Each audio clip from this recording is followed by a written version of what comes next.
Good afternoon, ladies and gentlemen, and welcome to another exciting broadcast of Anza College Football here on NorCal Sports TV. I'm Dominic Carriel, and we are live from Anza College in Cupertino, California, where we have a good one for you in the Golden Coast Conference. It's Anza taking on Coalinga College.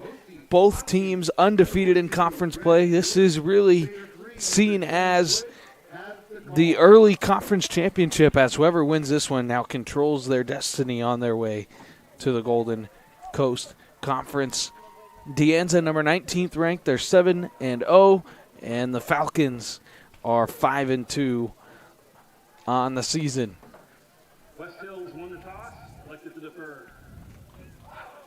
As the Falcons win the toss and they decide to defer, so we will see that high-flying Anza offense first on the field, as psych teams will make their way to the sideline, and then we'll take a break here on NorCal Sports TV. We'll have the kickoff coming up next.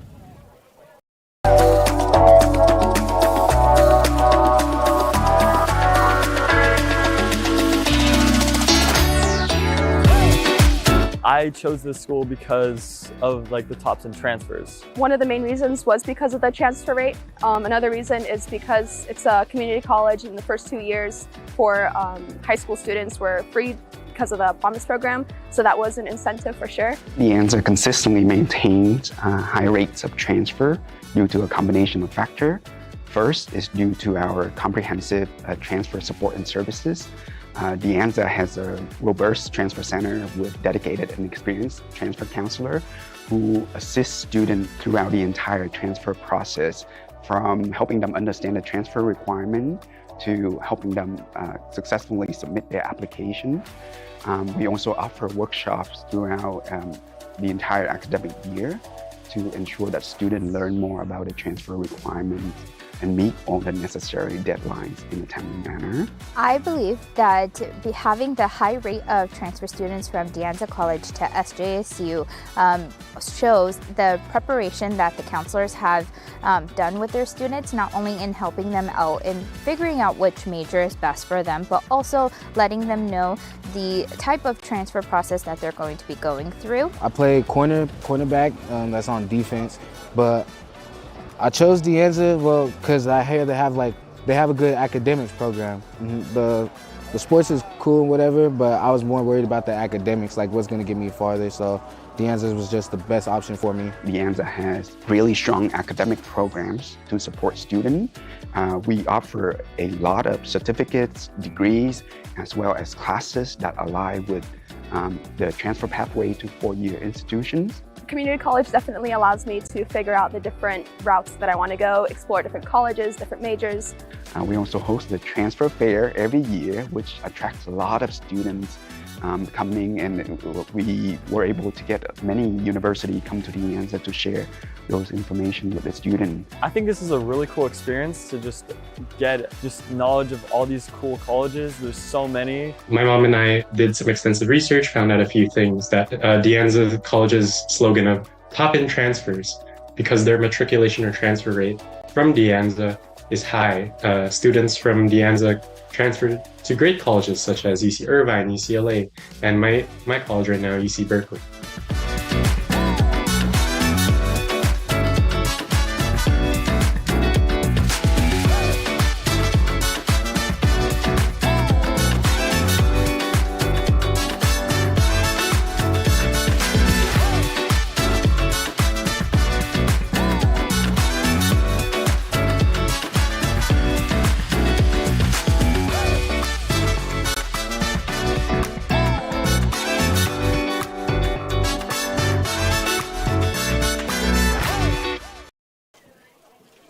Welcome back into the broadcast booth as we're just about set and ready to go in this crucial Golden Coast Conference matchup here on NorCal Sports TV.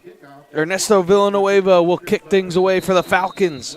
They'll kick things off to Chris Butler is back. And so is Jaden Weber. We'll see that 45 point per game De Anza offense to start things off, and we are underway. This one will be going to Weber, who fields it at about the 10-yard line, looking to switch the field, has a block, breaks a tackle, gets across the 35, flag comes flying way late, and now another one from the back judge way late as well. As it looks like this could be backed up after a great return there from Jaden Weber, the freshman. Early return, legal one side ball, return team. Yard penalty for the spot of the foul. Down. As for the first time, it was rather quickly. Just 8 seconds in, we hear from Dwayne Wood, the white hat today, and the 15-yard penalty to start the ball game for De Anza. Penalty knocks De Anza back to the 15-yard line. It's 1st and 10, Mountain Lions. So now things will start at the 15-yard line for this offense. 430 yards per game, 45 points per game. Quarterbacked, of course, by Ian Kirby, the freshman from Buchanan. There's the snap, quick throw out to the right, bobbled but then caught there by Young, who's dragged down. And it's a great gain on first down, and he'll pick up 12 for a first down.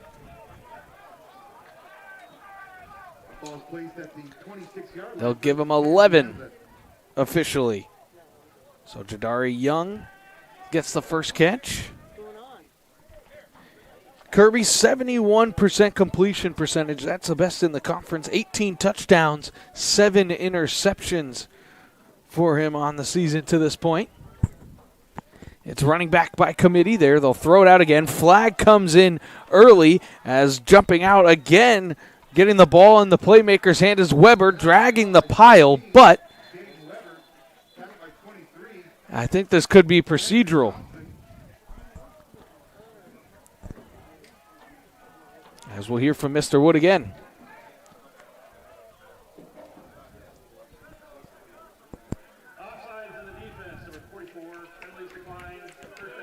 And they declined the penalty as it was offsides on the defense. Gavin Brady was in the neutral zone on the snap. And another great gain on first down, more extension of the run gain for this Mountain Lion offense. Terrain and Addison, 2 of the 3 running backs that are used for this offense. There's the first snap. And a straight run is gobbled up, maybe a gain of 1. As Keon Terrain was the one who got the carry. He's got 9 touchdowns, averaging 45 yards per game. As his partner, Isaiah Addison, in the backfield. He averages 50 yards per game. Quick swing out pass, and he's immediately hit. Maybe a gain of 2 or 3. As Teron Nix gets his first catch of the afternoon.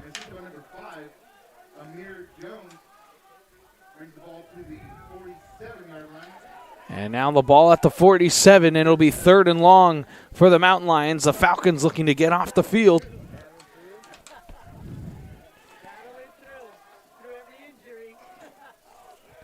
This is where you look for big number 90 leading the way with 4 sacks, but it's a quick pass out to Terrain. He breaks up the field. He's tackled, and a flag comes flying in from the back judge. He was marked short of the line to gain, so it'd be 4th and about the length of a football, but we'll see if this is going to be backed up, which usually in that area of where that flag landed, it should be.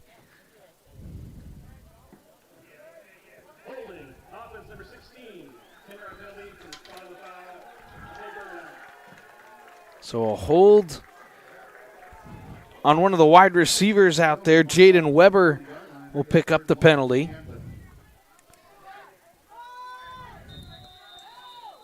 As now it'll bring up a 3rd and 14 with the ball at the 40. Line to gain is the Falcon 46. We'll see if Coalinga decides to bring some pressure here. Watch out for that number 4, Akeem Wright. See if they get him on a go ball. Kirby throws over the seam. It's caught right away, and he is blasted right away. Short of the line to gain. It'll be 4th and 3. Great catch there from Jadari Young, who caught it and took a massive shot.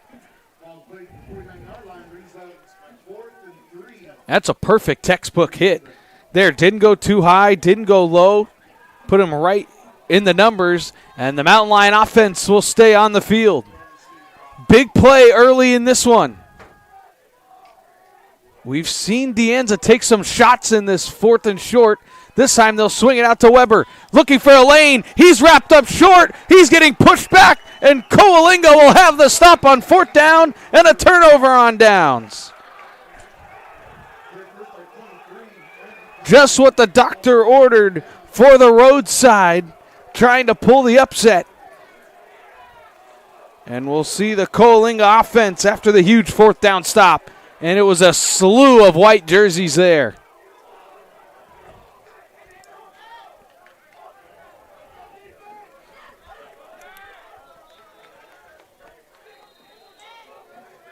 The penalty totally killed them on that drive.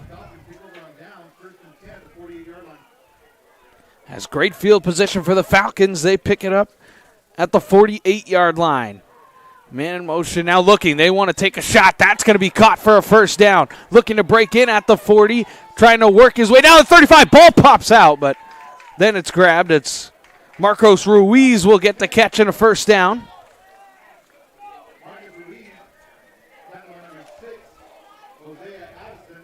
And Addison tried to rip that ball out. Justin Delzit, the sophomore from Green Valley High School, the quarterback for this Falcons team, 58% completion percentage, 16 touchdowns, 8 interceptions for him on the year to this point.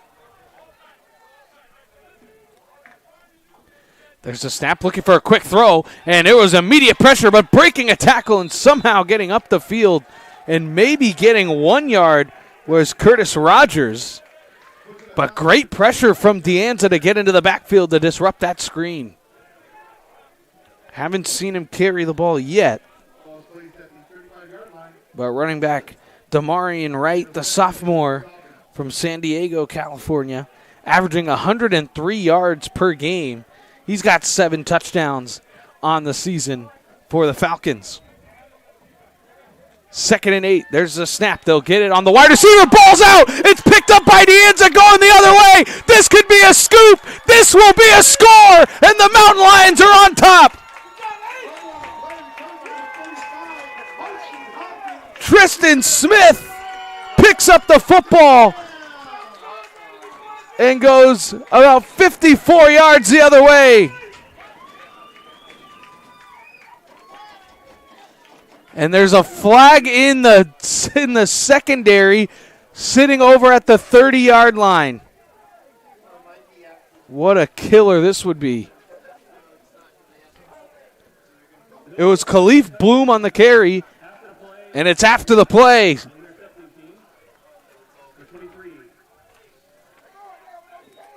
Bloom had the carry. He had it punched out. It looked like a little mishandle on the handoff, as that 15-yard penalty will be assessed on the kickoff.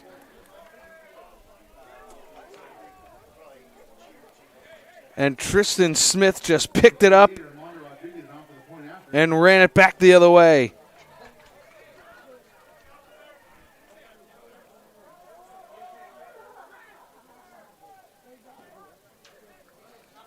Armando Rodriguez now on to kick the extra point. He's 40 of 43.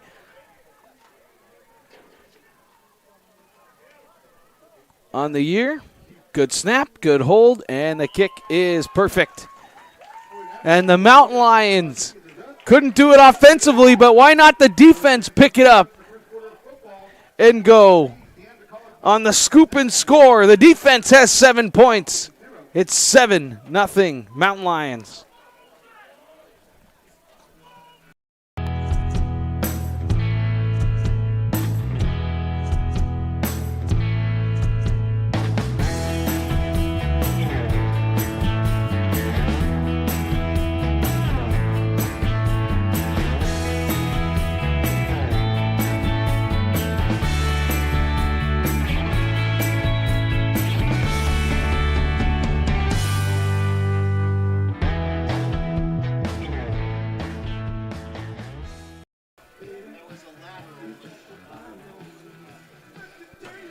after the defensive score. And we'll see they should be kicking this off from back further. They should be kicking it back further because of the 15-yard penalty. Yeah, this should be kicked off from the 20. Of course, the Falcons coaching staff was all over that one because they can get some good field position out of this.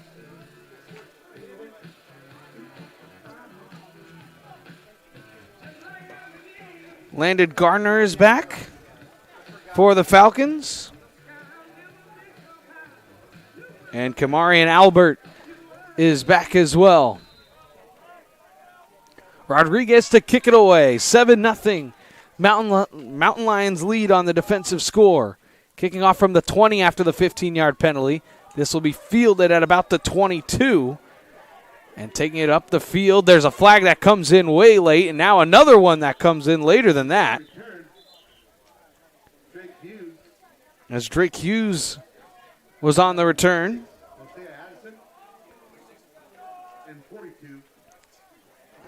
So a couple of flags. One came in at the point of the tackle, and then the other one came in late after the tackle. As Dwayne Wood been very busy here in the first 5 minutes of this one.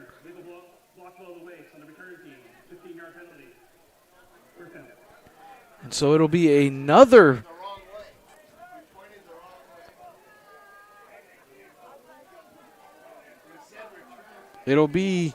another penalty on Anza here. So what would have been at the 41, this drive will start in Mountain Lion territory. So 3 penalties on the Mountain Lions to this point. 2 of them are the 15-yard variety. It's a button, right? So this drive will start at the 43. Falcons looking to bounce back after their last drive ended with a fumble. 10 to go on the play clock. Delzeet looks. Pressure coming. Now throws. It's deflected. And it's still caught. No, I don't think it was. And it ends up going through the hands of the intended target and hitting the turf.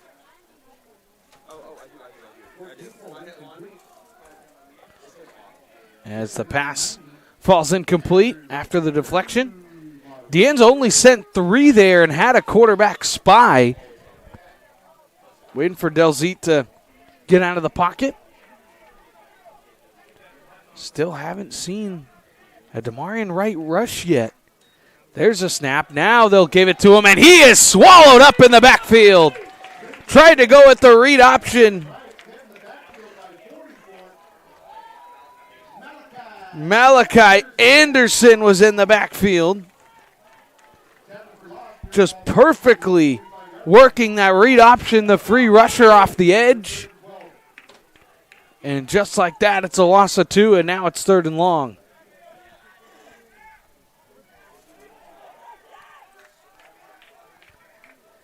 Third and long, 2 men in the backfield. Now both flare out into the slot. Anza backs out, only sends 2. They drop 9 into coverage. Now look, he's got a man wide open down the sideline, and it's dropped.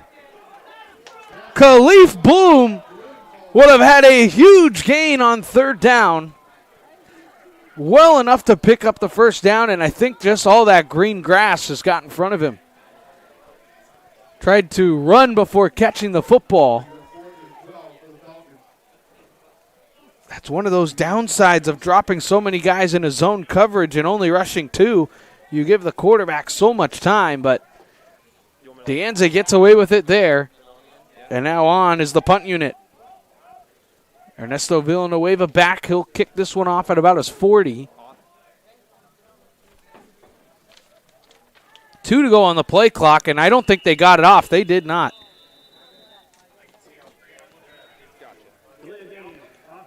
Desmond Sampson is back to return with Jaden Weber. So after the 5-yard penalty. Maybe not the worst thing in the world if you're the Falcons, give your punter a little bit of extra room. Try and pin De Anza deep. Snap is low, picked up and booted away. It's an end-over-end kick. It'll take a hop at the 30, take a Falcons bounce to roll inside the 25. Looks like they'll mark it at the 23-yard line, and that's where the second drive for De Anza will start, as they moved the ball a little bit on that first drive, and it stalled after a holding penalty for a turnover on downs. So officially, drive will start at the 23. Kirby threw it a lot, just one designed run to a running back in that first drive. As 9:43 to go, first quarter, 7-0 Mountain Lions lead off the defensive touchdown. Man in motion, more like an orbit motion. It's a handoff given to Nix. He tries to bounce it. And he'll get 3, maybe 4 on the carry. Stroud was in on the tackle. See that orbit motion from Teron Nix out of the backfield.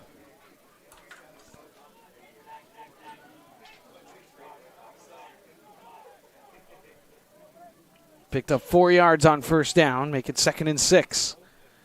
Kirby gets the snap. He looks, and he has Wright. He's got a step on him. He's got it! Akeem Wright to the house! Touchdown, Mountain Lions! And now there's a flag, as this will be a celebratory penalty. So tack 15 onto the kickoff. And that is a 3rd personal foul. And we're not halfway through this first quarter yet. What a throw by Kirby when he's under pressure. Dropped it right into the bucket to the preseason All-American. Prior to the touchdown, unsportsmanlike conduct, taunting number 4 at that spot of the foul. First down. So wipe the touchdown off the board as it's a personal foul from the spot of the foul. And the taunting penalty was marked down at the 2. So they'll put this at the 18, I do believe, or 17. They'll put it at the 18, so the penalty occurred at the 3. So wipe off the 70-plus yard touchdown.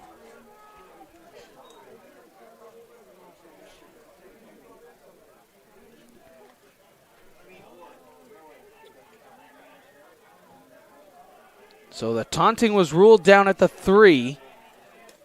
So 15 yards from the spot of the foul.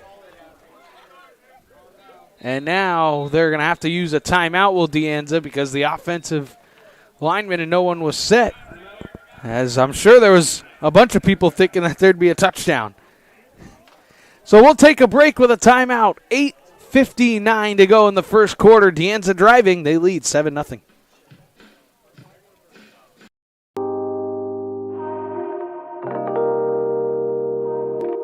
I personally believe working with my teammates in the program helped build a bond and like our chemistry on and off the field. So it's not just football, it's more so school related as well. I come from another college program. My aunt recommended me to come over here. She told me that the Anza program is pretty nice, and she was not lying at all. The FAST program helps out a lot. Here, they have a lot more tutors than the other college I was at. That's what I see. Over there, they just send you to the computer lab and like, all right, here, go do your homework, go do all that. There was no help. Tutoring session had helped me in a good way personally, for me just sitting back, listening, taking stuff in, and just moving better as a person instead of coming with like conflict, like saying I ain't do this or that. Like I just took criticism and just. After De Anza took their first time out, after really I don't think everybody knew that they were back on offense, makes it 1st and 10 from the 18-yard line. Kirby gets the snap. He throws it on the quick screen out to the outside. Tackling, breaking tackles, trying to fight his way forward. Gets inside the 15. There was Aaron Rock. So Rock gets a good gain of about 6 on the play. Ball plays to the 12-yard line, brings up second down for the Mountain Lions.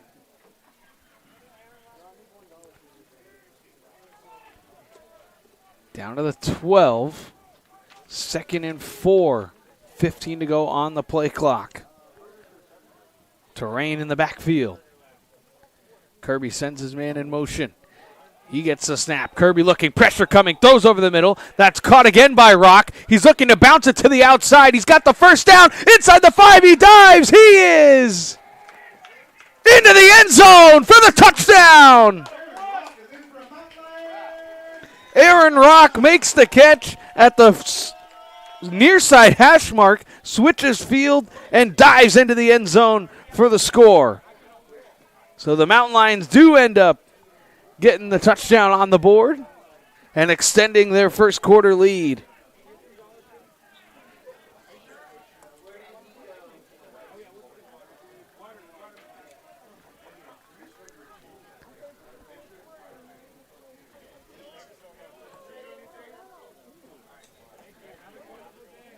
Rodriguez's extra point is up, and it is good. And De Anza's got the 14-0 lead as now whistles blow. And is there a late flag here? And it looks like, did De Anza pick up another personal foul here? After the play, unsportsmanlike conduct, number 23, Conklin, 15-yard penalty with the kickoff. As he points the Falcons' way, so maybe they'll be kicking this thing off from the 50.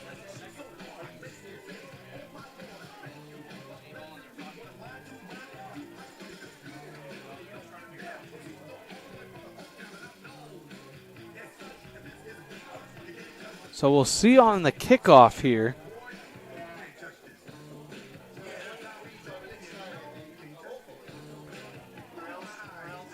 So he pointed Falcons' way, so it did end up being on the Falcons. Andrew Thompson, the freshman, as he's got that personal foul. A little bit of confusion because Caleb Richardson for De Anza also has number 23. He also has a personal foul, which 2 unsportsmanlike conducts, and he's out of the game, but don't have to worry about that just yet. So now De Anza kicking this thing off from the 50. We'll see if they do a pooch kick or try and get an onside kick. Wouldn't be giving up that much field position, as I think they send it through the back of the end zone. And we'll just make the field longer for the Falcons as they'll start this drive at the 25.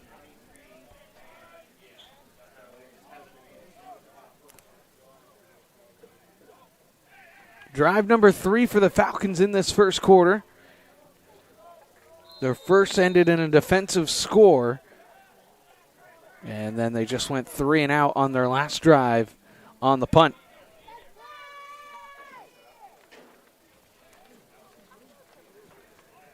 We'll see if they try to get Damarian Wright going here. As there's a snap, they do give it to Wright, and he is bottled up. Maybe a gain of 2.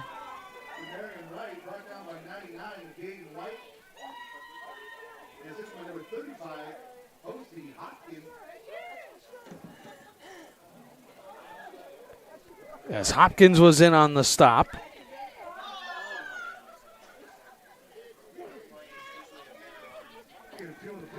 So gain of 2. 2nd and 8. Delzeet sends his man in motion. It's a run, and it's a good one from Wright. Follows his blockers and is thrown down after the good gain of 8 and a first down. Addison on the tackle. And the gain of 8, Wright to the line to gain at the 35. And a first down. The first down for the Falcons.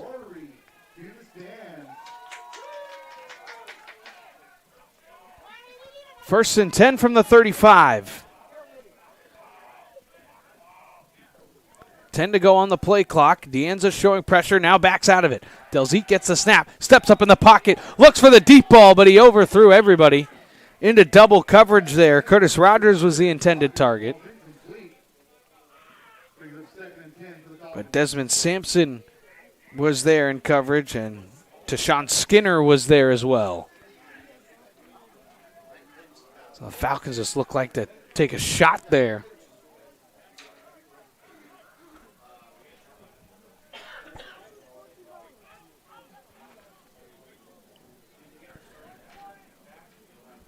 Just thinking the way Wright started to maybe get, he's a volume back for sure. As they give it to him again, he gets across the 35 up to about the 37. So they'll give him a gain of 2, and it'll be 3rd and long.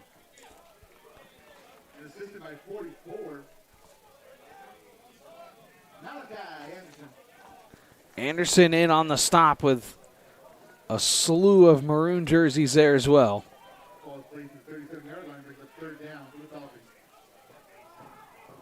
So 3rd and 8 now.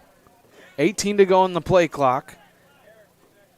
Delzit pointing out pressure, and they do get De Anza on the hard count. And is there another flag? Yes, there is. And that's caught.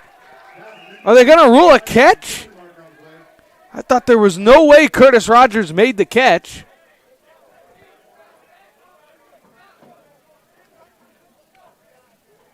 So they'll rule it. There should be 2 fouls where the flags are. One will be offsides on De Anza. The other one could be pass interference, but it's up to whether they rule if Rogers made that catch or not.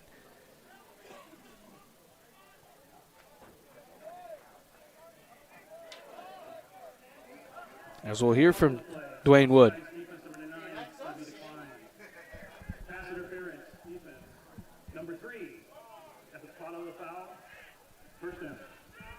So they'll rule the pass incomplete, so they'll give the first down on the pass interference.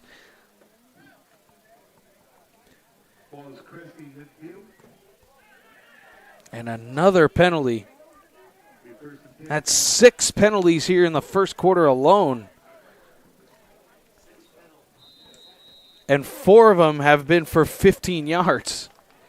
So now it'll be 1st and 10 from the 50. There's a snap they give to the back right. He breaks one tackle in the backfield, now bounces it to the outside, and he gets a block. Look out here at the 30, 20, 15, 10, and he runs out of bounds just shy of the 10-yard line. A huge gain on 1st down after the penalty for the Falcons, and they're in the red zone.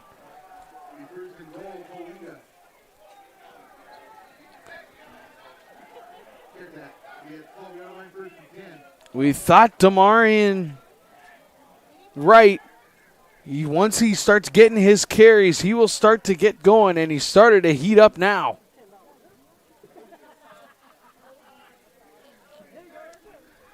As he scampers out of bounds at the 12-yard line after the big gain. There's a snap, and it's a fumble. It came out on the read option, but it looks like De Anza jumped on top of it. Delzit was there, and it is De Anza with the football.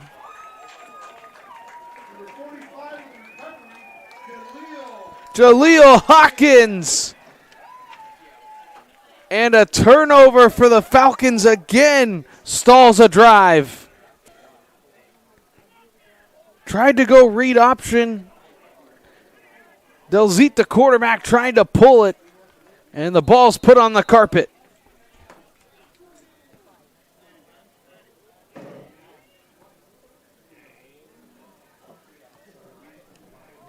And this is, De Anza will start at the 13-yard line, and this is where they like to take those big shots right after the turnover and get the big play. They've got Wright down one-on-one. They do throw it out to him, and he hurdles a man, spins out of another tackle, and is brought down at the 20-yard line.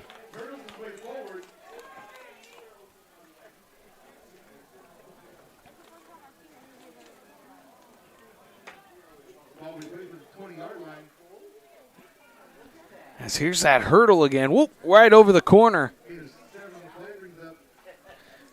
Amir Jones tried to go for the low tackle.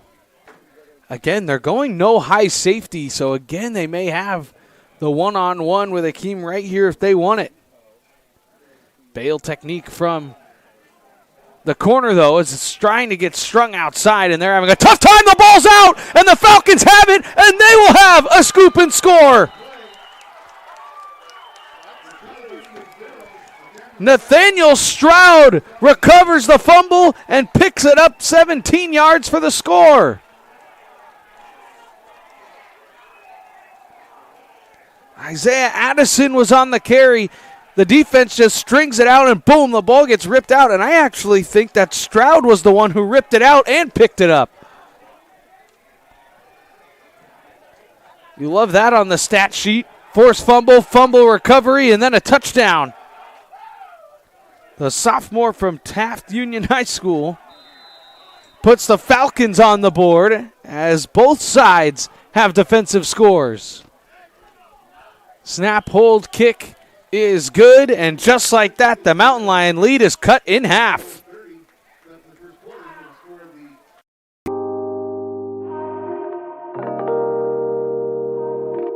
I personally believe working with my teammates in the program helped build a bond and like our chemistry on and off the field. So it's not just football, it's more so school related as well. I come from another college program. My aunt recommended me to come over here. She told me that the Anza program is pretty nice. And she was not lying at all. The FAST program helps out a lot. Here, they have a lot more tutors than the other college I was at. That's what I see. Over there, they just send you to the computer lab and like, all right, here, go do your homework, go do all that. There was no help. Tutoring session had helped me in a good way personally. For me, just sitting back, listening, taking stuff in, and just moving better as a person instead of coming with like conflict, like saying I ain't do this or that. Like I just took criticism and just be better later on in life.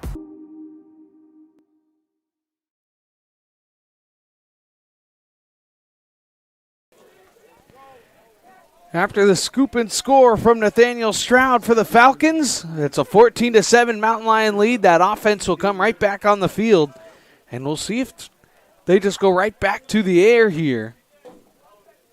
As Villanueva boots this thing away, it's a short kick, miscommunication. This one's grabbed by Addison as Butler wanted to grab it, but now Addison bouncing to the outside. He stood up and brought down at the 25-yard line. Looked like Chris Butler really wanted that one, but now another flag comes flying in. So we'll see what this one's about here. And it looks like the offense is backing up. And another after the play.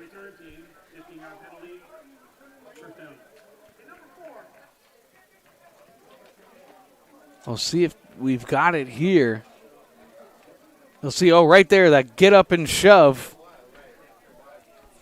Just can't do it.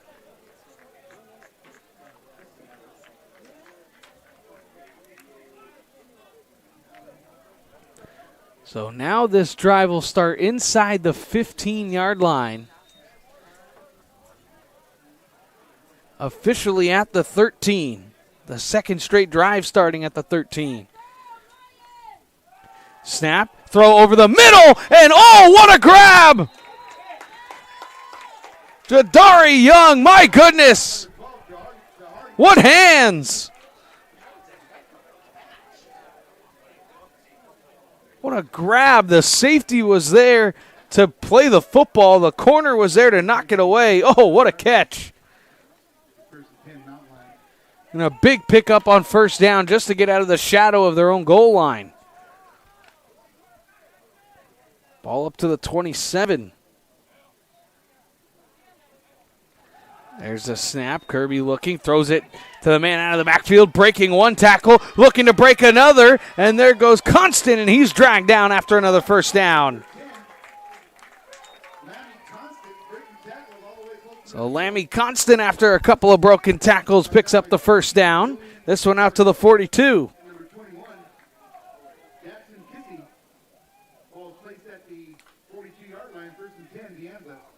First and 10 Mountain Lions as this drive's off to a good start.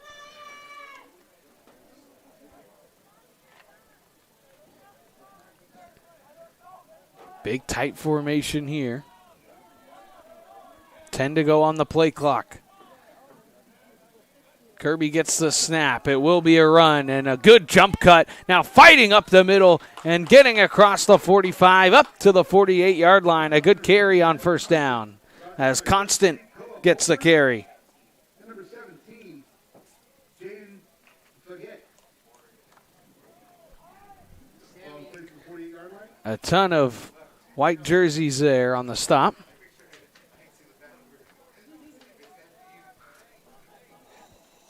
So a gain of 6 brings up 2nd and 4. Looks like Constant remains in the backfield. The sophomore getting some good carries. Now there's a throw, wide receiver screen, and almost breaking a tackle.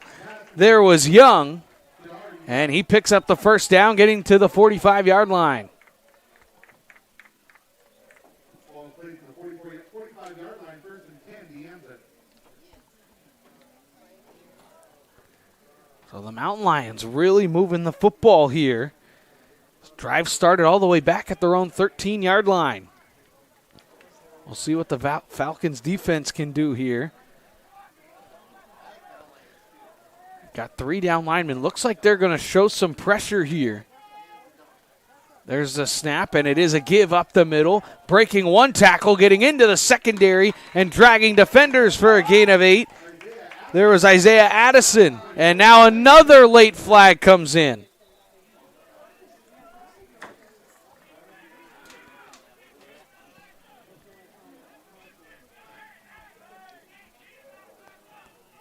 Is this going to be an unsportsmanlike conduct penalty? After the play, personal foul. Defense, number 99, 15-yard penalty, automatic first down. And this one will go on the defense this time. Deegan Spear will pick up the penalty.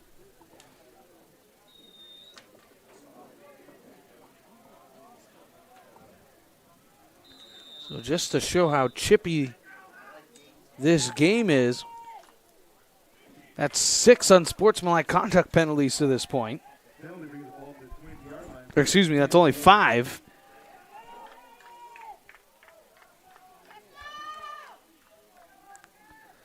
But both teams aren't afraid to talk to each other. Kirby drops back. He floats one to the end zone, and it was over the head of the intended target right. I think there was miscommunication there as Jackson Kissy was back in coverage, but there is more laundry on the field.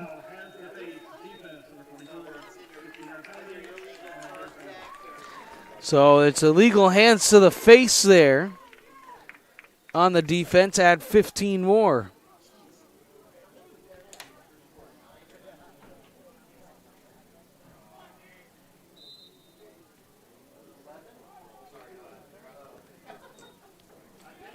So first and 10 at the 11.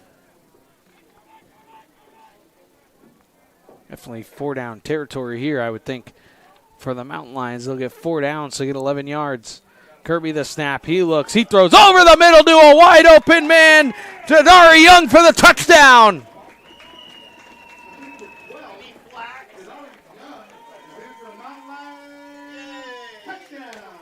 So Young gets rewarded after the tough catch earlier in the drive. He was open right on the quick slant, and Kirby puts it right on him for 6.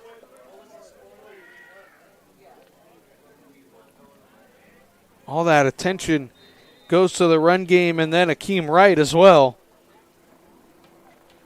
Helped by a pair of 15-yard penalties on the defense.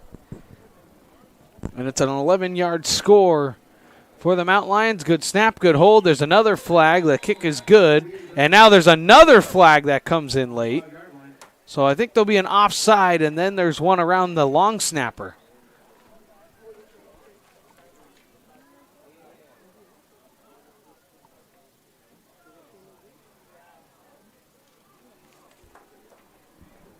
So we'll see what this laundry's all about. One is definitely offside. One of the men on the edge was trying to block that kick. Definitely left a little bit early.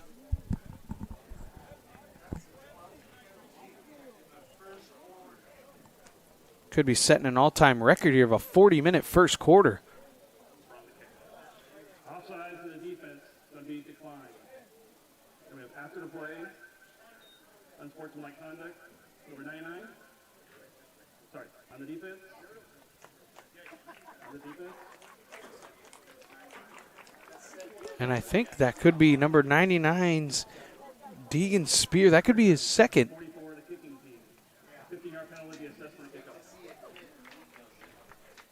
So actually they ended up making it on Anza there. So lots of confusions with all the penalties. The officials are even confused. We'll take a break. 21-7. Mountain Lions have the lead. Whether you're taking Highway 49, Highway 99, coming from anywhere in the 209, or much, much further, take a drive up Highway 108 to the NorCal Sports TV Summer Basketball Camp. It's a 5-day overnight summer basketball camp in the Sierra foothills of Sonora. The NorCal Sports TV Summer Basketball Camp, where we keep it 100.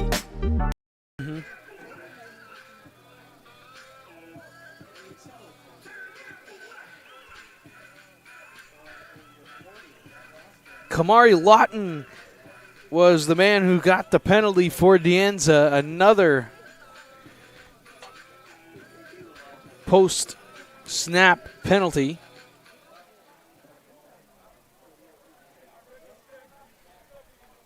So they'll kick this thing off. And interesting enough, from the second time, Anza will be kicking off from the 20. So that one's booted away. Should be a good return here for Drake Hodges. He gets a block. Looks to cut it back at the 45. Don't see any flags. Looks like this play will stand. And good field position to start for the Falcons. Nice return, brings the ball back to the 45-yard line. First and 10 Falcons, 108 left in the first quarter of football.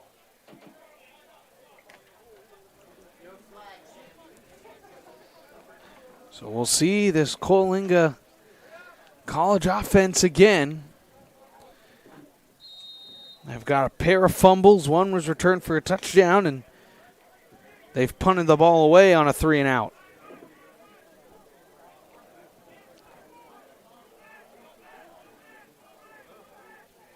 Ten to go on the play clock. So referee was holding for a substitution. Now 5 to go on the play clock. Delzite gets a snap after the man in motion. He looks, rolls out to his left, throws a looping pass. It's tipped and falls incomplete. Tavares Allen was the intended target. But Delzite just trying to get it over to the back. And, you know, those are always scary for an offense, tips and overthrows. But Anza couldn't capitalize on that one. 2nd and 10.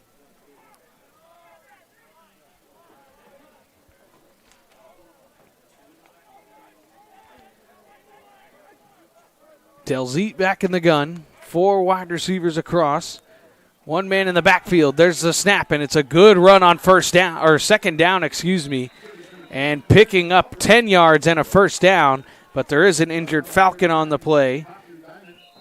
Kamarian Albert on the carry to pick up 10 and a first down, as there's an injured Falcon, so we will take a break. Under a minute to go in the first quarter, 21-7. Mountain Lions have the lead.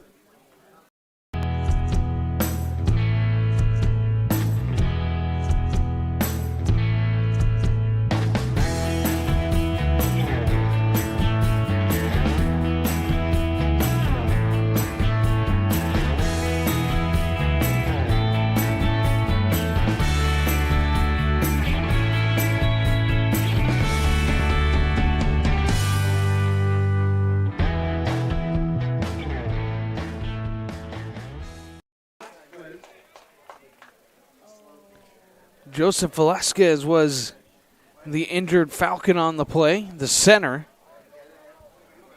as he'll walk his way to the sideline. Good to see him get up under his own power. As ball is at the Anza 45.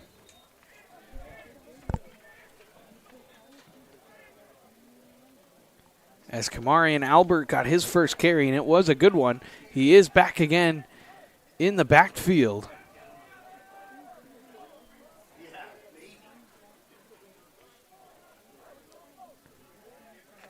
As there's the clap, the snap, it'll be a wide receiver screen. Spinning and getting a good block and getting a good gain of about 6 yards on first down was Marcos Ruiz. Sampson on the tackle. And a good gain of 6. As this should be the final play of the quarter. And it is very long but very entertaining first quarter. In this one, a massive game in the Golden Coast Conference. De Anza's got the 21-7 lead. We've seen a pair of defensive scores with the Falcons driving to start the second.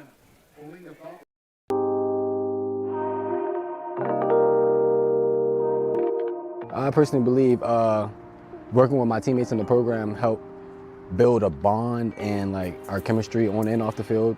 So it's not just football, it's more so school related as well. I come from another college program. My aunt recommended me to come over here. She told me that the Anza program is pretty nice. And she was not lying at all. The FAST program helps out a lot. Here, they have a lot more tutors than the other college I was at. That's what I see. Over there, they just send you to the computer lab and like, all right, here, go do your homework, go do all that. There was no help. Tutoring session had helped me in a good way personally. For me, just sitting back, listening, taking stuff in, and just moving better as a person instead of coming with like conflict, like saying I ain't do this or that. Like I just took criticism and just be better later on in life.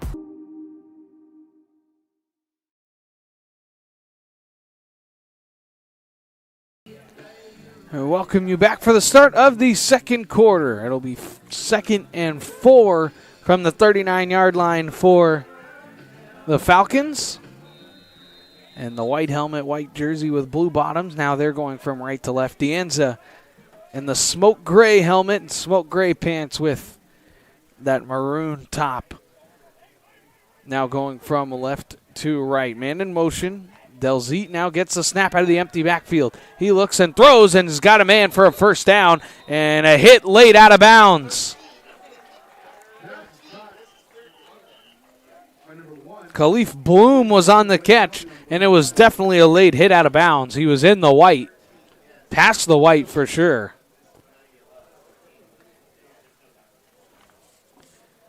As Alex Jacoby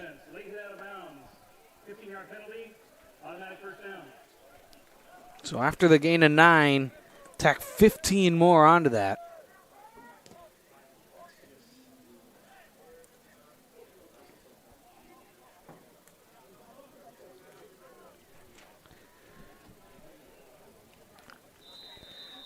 As more stuff late after the whistles. As the second quarter picks up right where that first quarter left off with more laundry on the field. As now Delzete has a man in motion. Takes the high snap. He looks to the corner of the end zone on the floater, and it is incomplete. Boom was looking for a penalty, and he wasn't going to get one.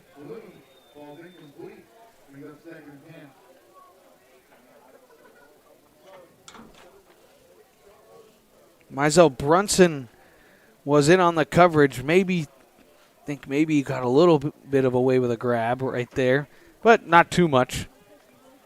I like the officials letting them play on there. 2nd down and 10. Back in the backfield is Albert. Another high snap, and Albert gets it, looks to bounce it to the outside. He's got the first down and more. Nope. I think he's right at the first down marker, maybe a yard short. It's a good hit along the sideline. As they will mark him about a half yard short.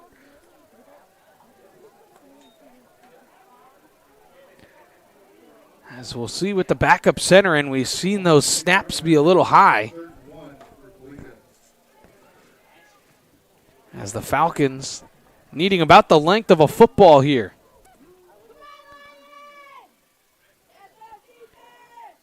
In the gun. There's another high snap, and Delzito will keep this one. Did he get the yard to gain? It looks like he did not. Maybe got back to the line of scrimmage.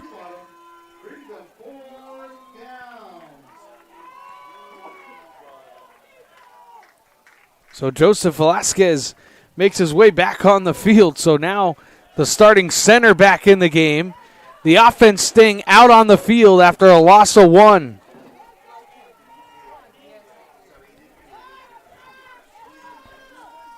$13 to go on the play clock. 4th and a long 1. There's the snap. It's a rollout. They dump it and right to the back in the backfield and fighting for the first down and more. He's got it inside the 5.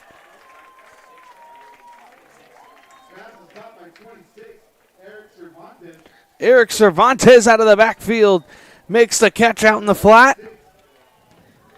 Little rollout, got the man up. And it's 1st and goal. Wind starting to pick up a little bit. It'll be coming to the bottom of your screen as where that wind would be coming from. It's 65-degree day. Overcast, perfect football weather in my opinion. 1st and goal inside the 5. The give to the outside and into the end zone goes the back Albert for the score. And the Falcons have their first offensive touchdown of the afternoon.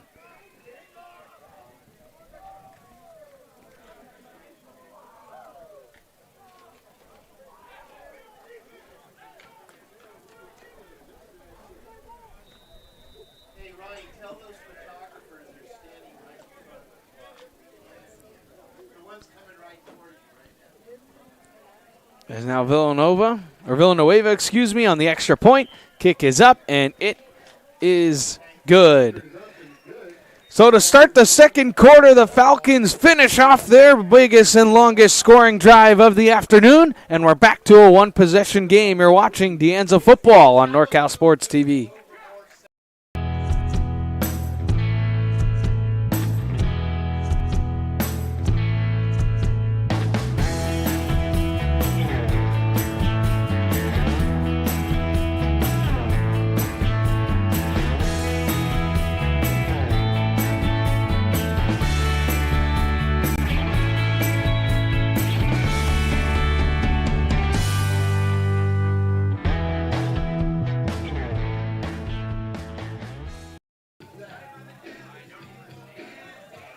After the touchdown, the Falcons a good drive there that started back at their 45 after the penalty. They got a good kick return.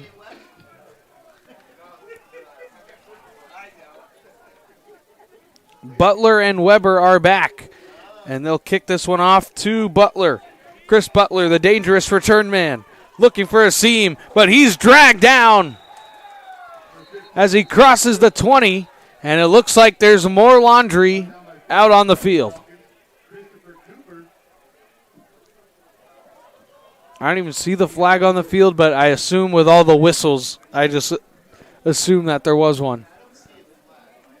And it's over by where the ball was kicked.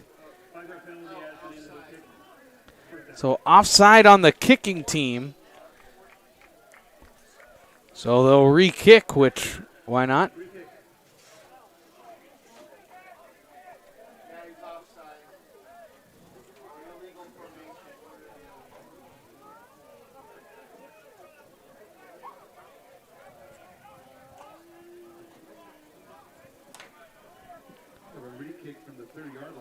So after the offside penalty,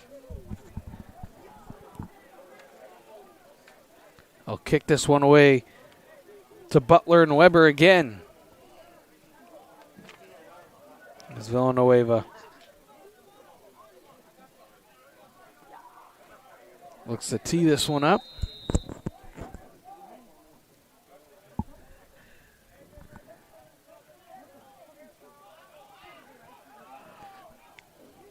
Interested to see if they try and kick this one to Butler again or keep it away from him and get it over to Weber. As it's a short kick, Butler's going to take this on the hop, and it gets by him a little bit. He'll pick it up at the 15. And now Butler looking for a seam down the sideline, but now he's wrapped up as he crosses the 30. We'll get to the 33-yard line, and that is will the Mountain Lion drive will start. DeAnza will take over first and 10 at the 33-yard line.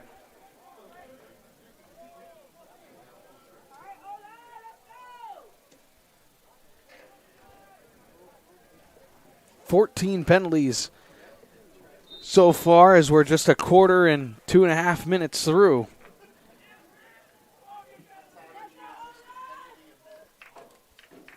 Ball starting at the 33-yard line. Let's see what Kirby and this DeAnza offense can do. They've started to find a little bit of a rhythm on that last drive. Just quickly dumping it out and hit in the backfield, but fighting for extra yards. Still fighting for yards. Getting to the 35-yard line. There was Young.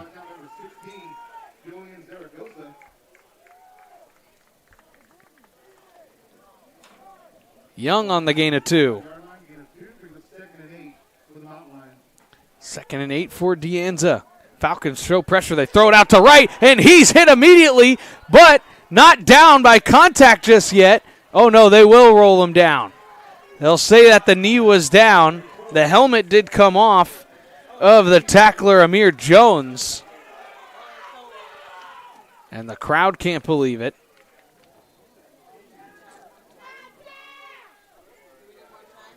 It's a loss.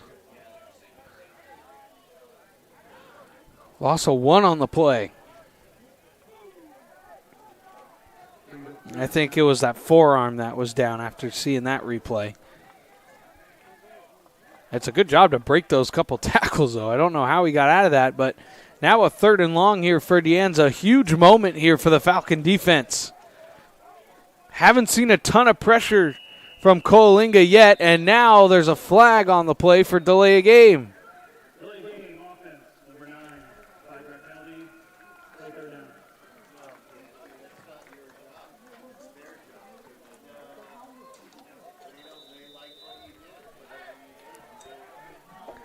Now 3rd and 14 here. You saw the play clock winding down, but I thought the sideline was going to take a timeout.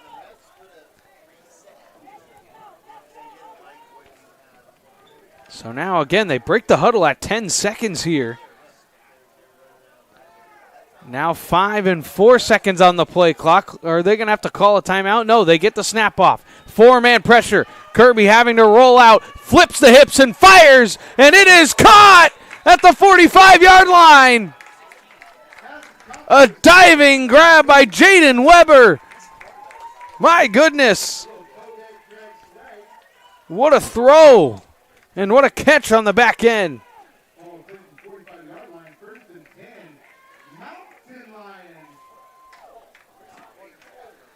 What an unbelievable throw and catch, and picked up big yardage on that 20-yard play.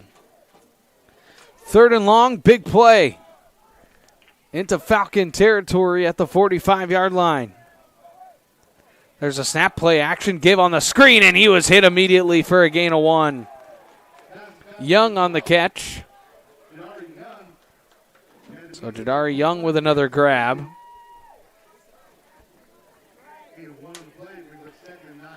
And really, it looks like DeAnza has completely abandoned the run here in the first half. Just 4 rushing plays as that pass is incomplete.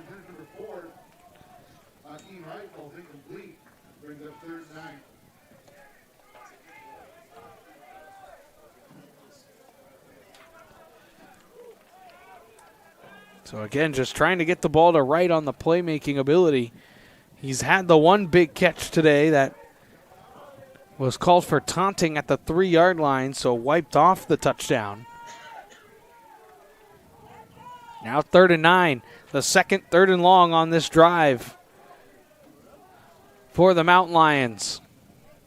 7 to go on the play clock. Kirby gets the snap. He looks. Pressure comes. Throws over the middle. It's bobbled and intercepted.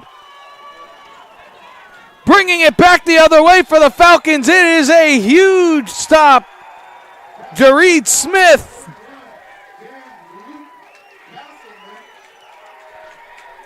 Smith with the pick of Kirby, interception number 8 on the year. And the Coalinga defense comes up huge.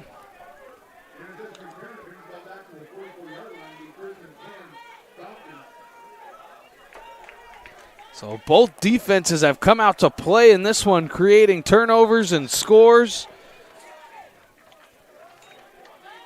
Looked like Kirby just wanted to force that one in there on third down. He had plenty of time. It was a great job by the offensive line. And then a good return to the 44. There's the snap. Bouncing it now to the outside, but being wrapped up and brought down. Demarion Wright was thrown down. So Andrew Rubottom on that edge brings down the back right for a loss of 1, excuse me. Huge drive here for Deanza's defense. And again, they'll get Deanza on the offside. They'll throw the jump ball, and the pass falls incomplete. It was intended for David Dunn, but that 5-yard penalty.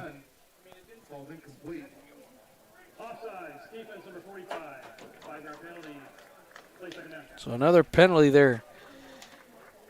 Coalinga's really getting the hard count.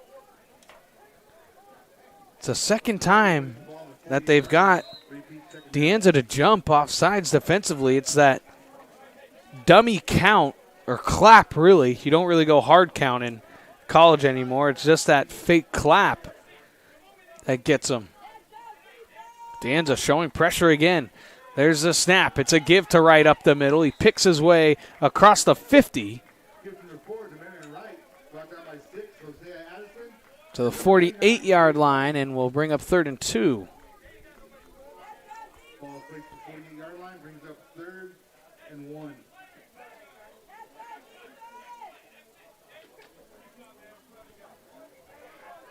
Third and 2 for the Falcons. After that turnover, you wonder if this is 4-down territory, being right around that 50-yard mark.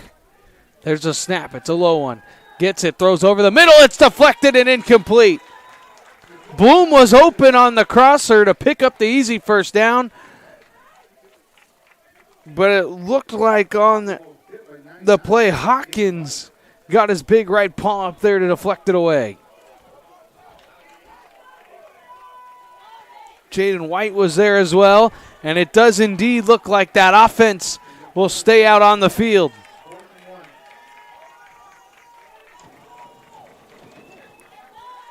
And you wonder here if this is where that hard count will come in and try and just get Deanza to jump off sides. They've already jumped twice. 4 to go on the play clock. No, they snap it right on 1. Quick out route, and Bloom dropped it. It was a first down. Bloom had it in his hands, and it falls incomplete, and Deanza gets the stop.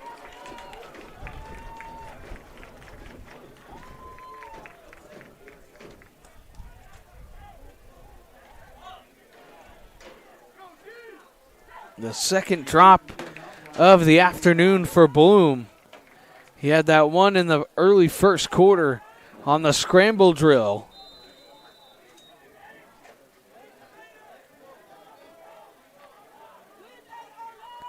And now Deanza will take over at the 48-yard line, and that turnover falls for naught.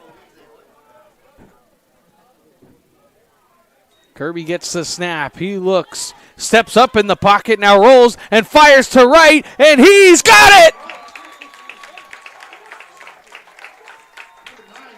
Right to the 21-yard line.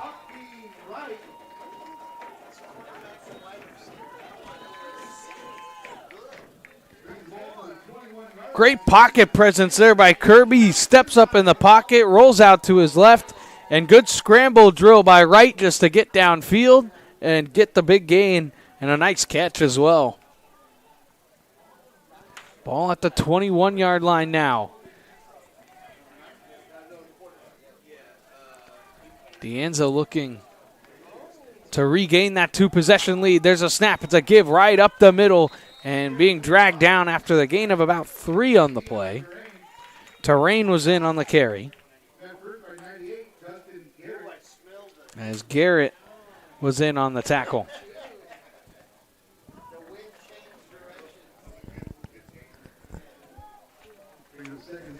Second and 7. For the Mountain Lions. Kirby gets the snap. He looks, throws over the middle, and it's through the hands of the safety and incomplete. Again, just one of those forced balls in there to Young. And Koa Colburn had that go right through his hands.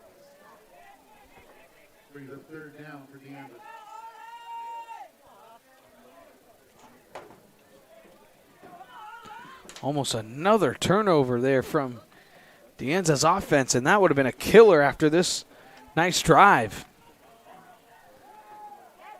10 to go on the play clock.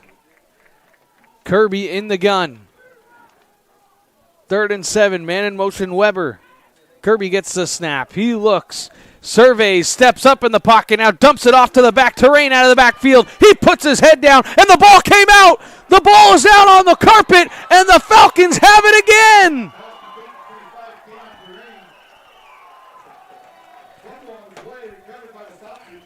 They are ball hunting, are the Falcons. Gavin Brady jumped on the loose football. It's on the second hit. It's when the corner comes over and punches that ball out. I think it's Jared Smith who had the interception. I think he's the one who came with the big right hook on the football, and the Falcons get another massive turnover and another massive stop.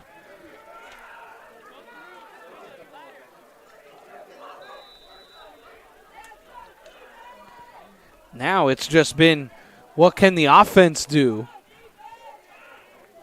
They had a turnover on downs. There's a snap. There's the give up the middle, picking his way forward, dragging defenders across the 15 to the 17. There's Demarion Wright. And a gain of 5.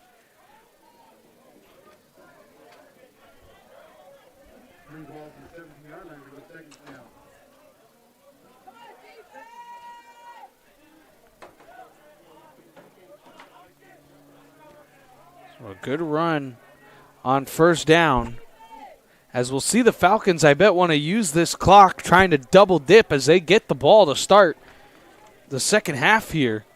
Try and go into that 4-minute offense. Delzete looking, and he's going to run. Now he throws, and that one is caught at the 25-yard line. It's a wonderful grab along the sideline. Curtis Rogers makes the grab for the first down.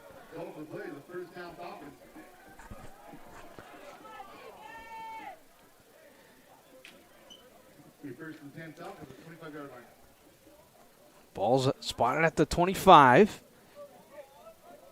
So we're approaching that 5-minute mark to go in half number 1.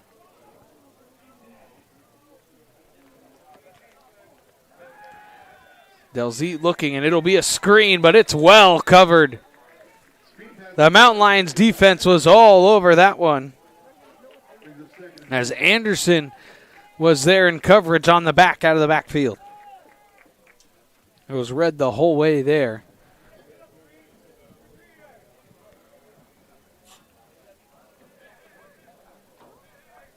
Brings up 2nd and 10.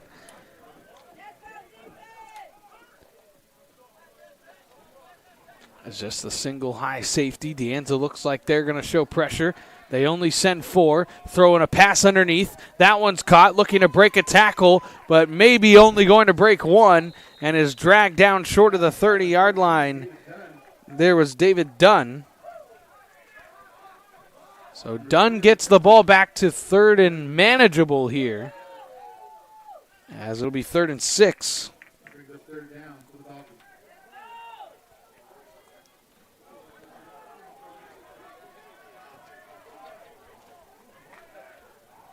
There's a snap, and again it'll be offside.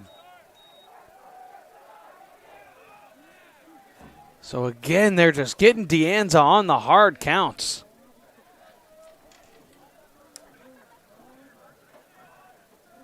Offside, defense number 35, on the base for the quarterback. 5-yard penalty. Replay there. So it should be 3rd and now 1. I mean, you would think at almost every 3rd down, if you're the Falcons, you have just hard count every time. You've gotten now, it's the 3rd time you've had someone jump offside. On every 3rd down, I would just start going with that double clap. Now 3rd and 1, a pair of backs in the backfield. 5 to go on the play clock. There's the snap. It's a give right up the middle and wrapped up in the backfield, but fighting for the yardage and getting it there is right. He picks up 2. He was first hit in the backfield, but bounced off one tackle and stumbled forward.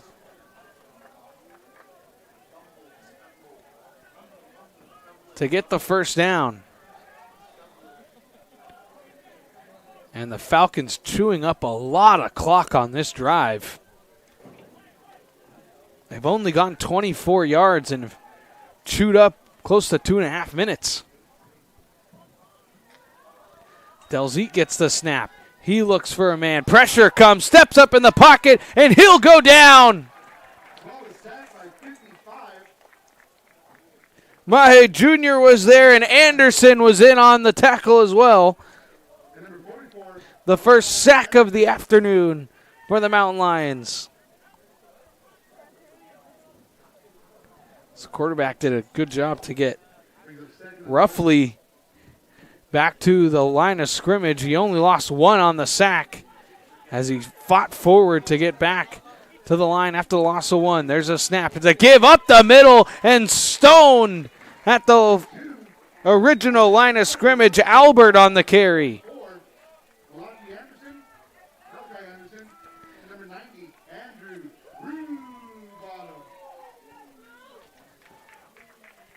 Rue Bottom and Anderson in on the stop.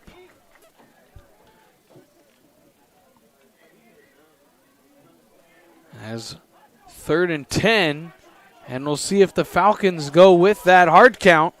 I don't see why you wouldn't here. 8 on the play clock. They don't. Getting the snap. 5-man pressure, throwing, and it's incomplete. Bloom just didn't turn around quick enough as he was open. As Bloom's having a tough first half. So the Falcons move the ball, but the drive does stall.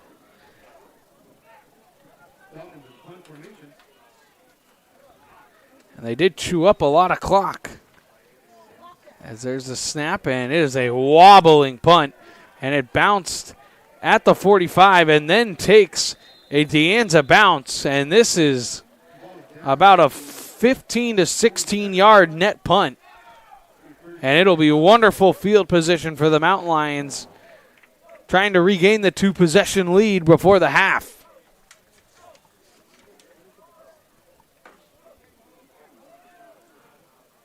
It's like maybe the pressure got to Villanueva, the punter. But either way, great field position here for De Anza as they'll start at the plus 47 here. The last 2 drives have ended in turnovers. So let's see what De Anza does here. High snap. They'll give it to the back, and Terrain is wrapped up. Maybe a gain of 1. Actually, they'll give him no gain. And that could end, or that could bring us to that 2-minute timeout. And it looks like De Anza is clear with doing that. We'll take a break with 2 minutes to go in the first half. De Anza looking to get more points before the end of the half. You're watching De Anza football on NorCal Sports TV.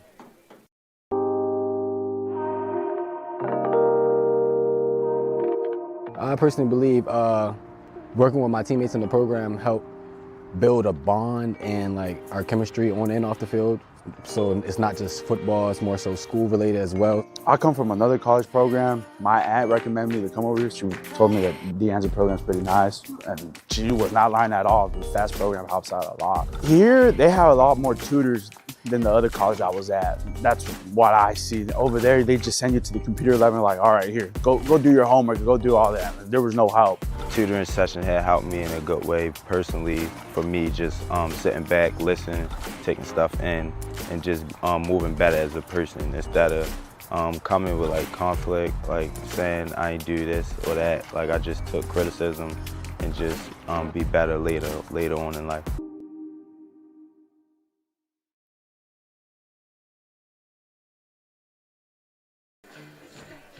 After the 2-minute timeout, it'll be 2nd and 10 for the Mountain Lions offense here. Got 2 timeouts remaining. So plenty of field to work with. Pretty much time not an issue here. Kirby gets the snap. He looks, throws to the outside. It's a long throw, and it's broken up. Great play by Jared Smith over there to knock it out of bounds. So Smith has made a couple of nice plays. He's got the interception. He's got that pass breakup, and we believe, at least from up here, that he's also got the forced fumble on the last drive. 3rd and 10. And you wonder if this is 4-down territory for De Anza with how aggressive head coach DiAgostino is. Kirby gets the snap. Pressure comes from the Falcons. He steps up. He twirls, and down he goes. Now is there... Thought maybe you'd get a timeout, but there looks to be an injured De Anza player on the field, so the Falcons won't have to use a timeout. A loss of 7 on the sack. Has right there just spun into it. They finally brought pressure on 3rd down, which they hadn't done, as Dalton Stefano gets the sack. As there's an injured man, as getting up.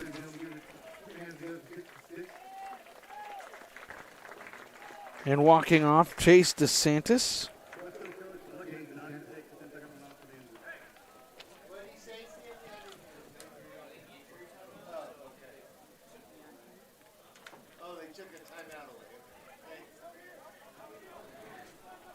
So after the sack, punter will make his way on the field here. Armando Rodriguez.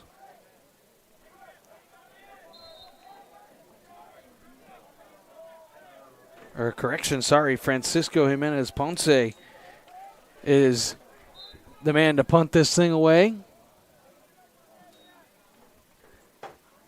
And it's a high end-over-end kick, angling to the left. This will bounce at the 40. Takes a good De Anza hop, getting close to the 30, but this is good field position here for the Falcons, as it'll be placed at the 32-yard line.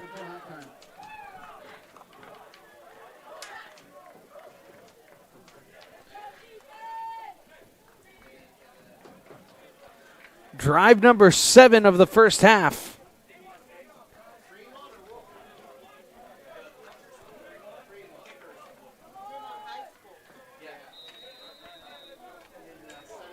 So here we go. 1:33 for this Falcons offense as they run it right up the middle, and it's a big gain on 1st down. Breaking a tackle and getting that 1st down. There was Damarian Wright. The clock will stop on the 1st down, up to the 45-yard line.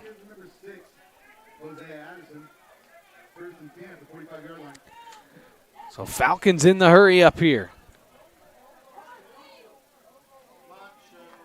There's the snap. Looking.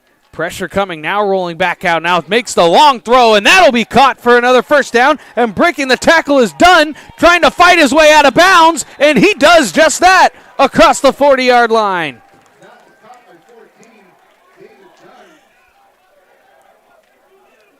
What an individual effort.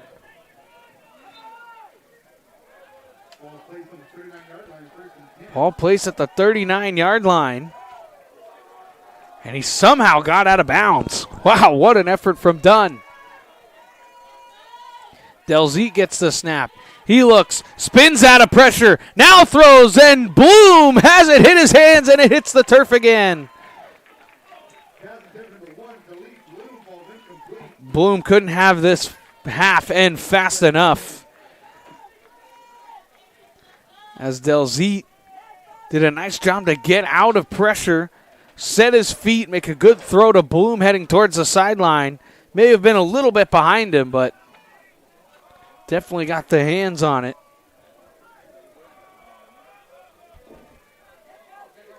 Alex Jacoby was in on coverage. Now 10 seconds to go on the play clock. We'll see if the Falcons use a timeout here. Now 4 seconds. There's a snap, and it's a give on second down.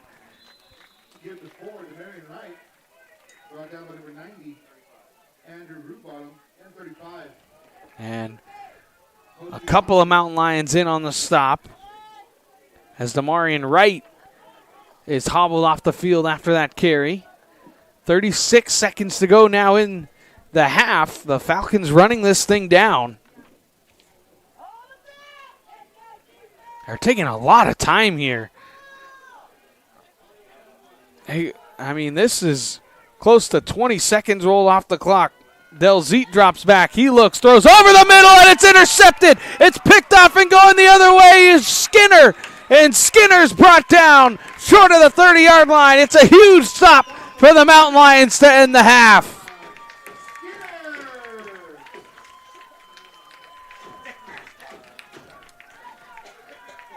They took so much time there that you just knew that they had to throw it somewhat down the field to get into field goal range.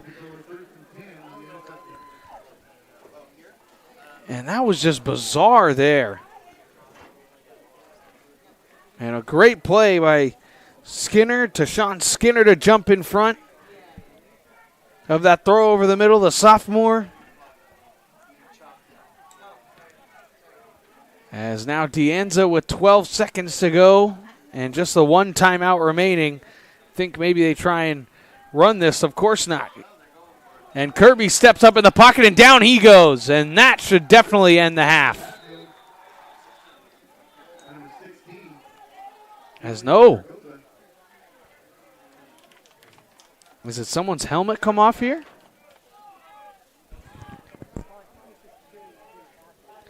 And it looked like a helmet came off. And there will be a 10-second runoff, and the half will conclude. We've got a great ball game on our hands. Both teams fighting for that top spot in the conference. 21-14. Anza's got the lead. Both teams with defensive touchdowns. After these messages from our sponsors, we will have the second half and more coming up as you are watching Anza College Athletics here on NorCal Sports TV.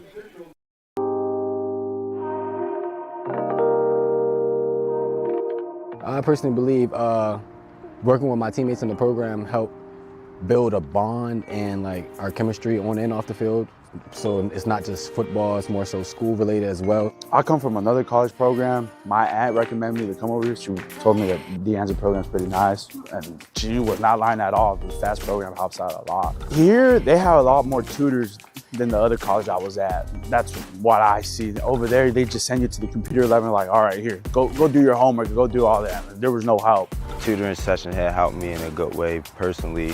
For me, just sitting back, listening, taking stuff in, and just moving better as a person instead of coming with like conflict, like saying I ain't do this or that. Like I just took criticism and just be better later on in life. Honestly, coming to De Anza, I wouldn't have asked for help. I would try to like do things on my own and make a way, but I found out like actually reaching out to your resources will definitely help me in the long run. The calculators, the scientific calculators that they provide are the best because those are very expensive, as well as the iPads and computers that we can rent over there are really good, and the hotspot as well that we have really helps overall. Financial aid helped me by ways though. It helped me buy my hygiene stuff, get some food, and help me pay for all books. Everything I need, like school-wise, financial aid was able to cover that. It's a place to get away from all the distractions that surround being a student athlete, get to focus on my work. It's just that safe haven. Those mental health check-ins that we have every Thursday, I found it really helpful because now it's like, I'm not trying to sound corny, but it's like I feel it's like a safe place other than the football field where I can just like listen to someone, or where they even like give us a spot to go to when we need help and stuff. We won't know everybody's backstory. We won't know what they did before they got here, what they're gonna do next. But everybody that come here, not in the same situations. Some people come to California for school and they start off homeless. With 12U being open from 9 to 8, that's a good place to be, relax, chill, eat while watching TV, do homework, until you gotta leave out and go face reality later on. But still, fast helps a lot, a lot.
Out of my mom's kids, I'm the first to graduate college. Now I got my godsons talking about like, oh, I'm gonna get a master's and I'm gonna get this. I want to set the example of, you know, the anybody can make a change. Education is important, and they should pursue education. And also for other, kids that are maybe in the crowd that have family members like me, or maybe they grew up the way that I grew up, and just show them that, hey, we can all do this. This is not just for a specific demographic. Everybody's welcome at school.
Whether you're taking Highway 49, Highway 99, coming from anywhere in the 209, or much, much further, take a drive up Highway 108 to the NorCal Sports TV Summer Basketball Camp. It's a 5-day overnight summer basketball camp in the Sierra foothills of Sonora.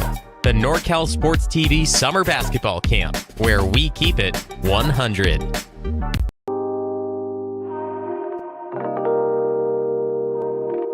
I personally believe working with my teammates in the program helped build a bond and our chemistry on and off the field.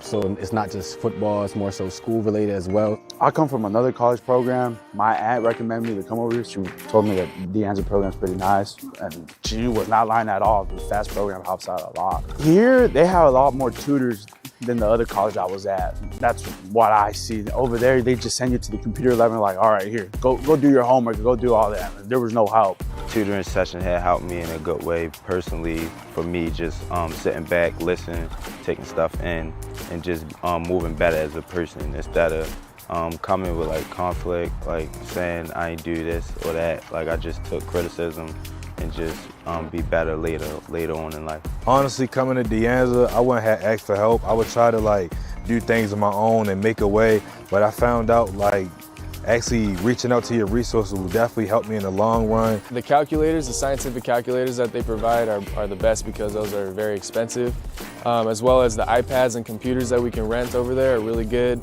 and the hotspot as well that we have really helps overall. Financial aid helped me by ways though. It helped me buy my hygiene stuff, get some food, and help me pay for all books. Everything I need, school-wise, financial aid was able to cover that. It's a place to get away from all the distractions that surround being a student athlete, get to focus on my work. It's just that safe haven. Those mental health check-ins that we have every Thursday, I found it really helpful because now it's I'm not trying to sound corny, but I feel it's a safe place other than the football field where I can just listen to someone, or where they even give us a spot to go to when we need help and stuff. We won't know everybody's backstory. We won't know what they did before they got here, what they're gonna do next. But everybody that come here, not in the same situations. Some people come to California for school and they start off homeless. With 12 you being open from 9 to 8, that's a good place to be, relax, chill, eat while watching TV, do homework, until you gotta leave out and go face reality later on. But still, FAST helps a lot.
mom's kids, I'm the first to graduate college. Now I got my godsons talking about like, oh, I'm gonna get a master's and I'm gonna get this. I want to set the example of, you know, that anybody can make a change. Education is important and that they should pursue education. And also for other, you know, kids that are maybe in the crowd that have family members like me, or maybe they grew up the way that I grew up, and just show them that, hey, you know, we can all do this. This is not just for a specific demographic. Everybody's welcome at school.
Whether you're taking Highway 49, Highway 99, coming from anywhere in the 209, or much, much further, take a drive up Highway 108 to the NorCal Sports TV Summer Basketball Camp.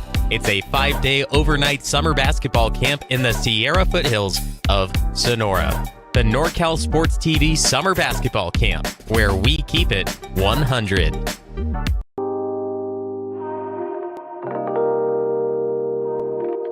I personally believe working with my teammates in the program helped build a bond and like our chemistry on and off the field. So it's not just football, it's more so school related as well. I come from another college program. My aunt recommended me to come over here. She told me that the Anza program is pretty nice, and she was not lying at all. The FAST program helps out a lot. Here, they have a lot more tutors than the other college I was at. That's what I see. Over there, they just send you to the computer lab and like, all right, here, go do your homework, go do all that. There was no help. Tutoring session had helped me in a good way personally. For me, just sitting back, listening, taking stuff in, and just moving better as a person instead of coming with like conflict, like saying I ain't do this or that. Like I just took criticism and just be better later on in life. Honestly, coming to Anza, I wouldn't have asked for help. I would try to like do things on my own and make a way, but I found out like actually reaching out to your resources will definitely help me in the long run. The calculators, the scientific calculators that they provide are the best because those are very expensive, as well as the iPads and computers that we can rent over there are really good, and the hotspot as well that we have really helps overall. Financial aid helped me by ways though. It helped me buy my hygiene stuff, get some food, and help me pay for all books. Everything I need, like school-wise, financial aid was able to cover that. It's a place to get away from all the distractions that surround being a student athlete, get to focus on my work. It's just that safe haven. Those mental health check-ins that we have every Thursday, I found it really helpful because now it's like, I'm not trying to sound corny, but it's like I feel it's like a safe place other than the football field where I can just like listen to someone, or where they even like give us a spot to go to when we need help and stuff. We won't know everybody's backstory. We won't know what they did before they got here, what they're gonna do next. But everybody that come here, not in the same situations. Some people come to California for school and they start off homeless. With 12U being open from 9 to 8, that's a good place to be, relax, chill, eat while watching TV, do homework, until you gotta leave out and go face reality later on. But still, fast helps a lot, a lot.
Welcome back to De Anza College as we welcome you back into the broadcast booth. Dominic Carriel here with you, where we've got a good one in the Golden Coast Conference.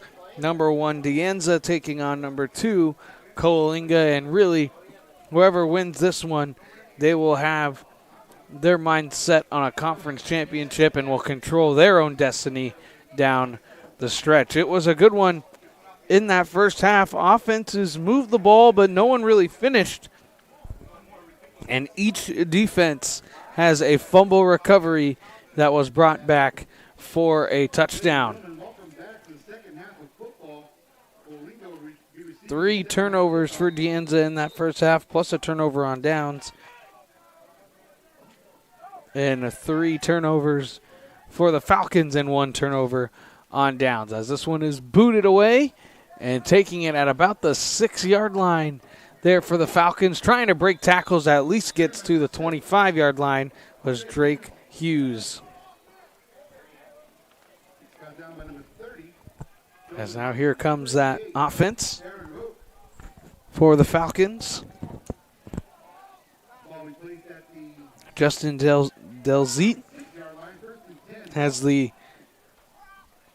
1 interception and 1 fumble so far on the afternoon.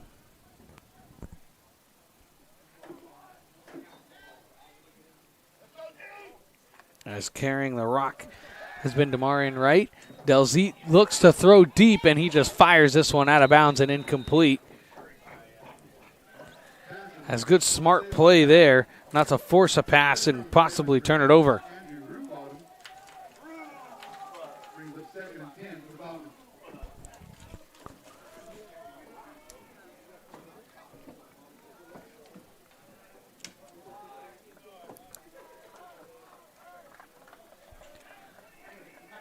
So Wright had a couple of good runs in that first half. But then it was Albert who came in and also had some good runs. Pass was intended for Bloom, and that one fell incomplete.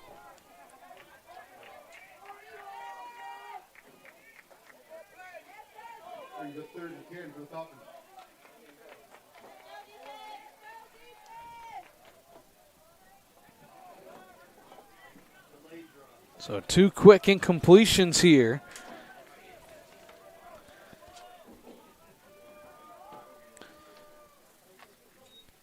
And there's the snap. Delzit looks. He'll throw over the middle, and that one is broken up and incomplete. Sampson came through the receiver to knock it away, and it'll be a 3-and-out for the Falcons. Exactly what the doctor ordered.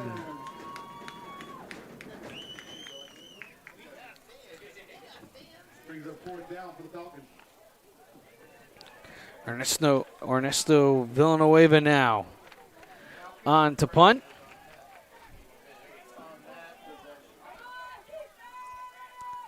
So nicely done. Weber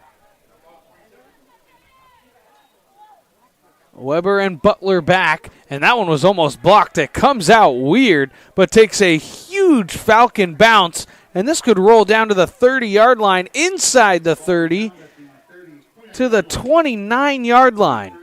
So a wonderful hop at about the 45, gave it a good roll of 15 or more, and a good flip of the field there, as now the Mountain Lion offense will come out for the first time.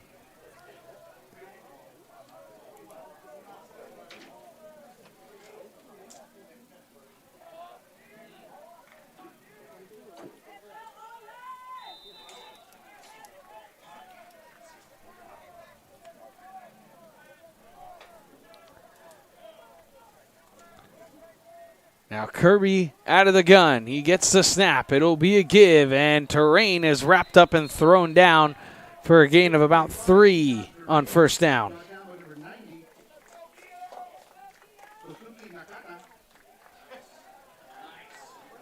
Nakata in on the stop, the sack leader for this Falcons defense.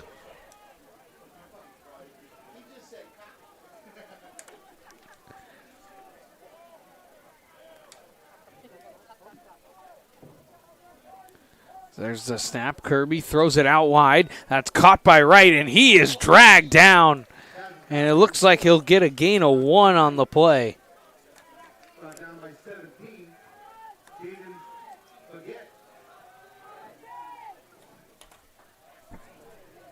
So just a gain of 1 will make it 3rd and 6. Brings up third down for Deanza.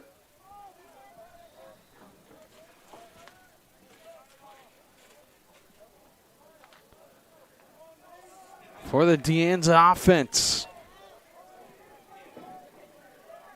Just the 1 punt so far in this game. 4 wide receivers out on this near side, 1 far side. And there goes Kirby stepping up in the pocket now, throws on the run, and that'll be caught there by Nix. He's got the first down to the 45-yard line.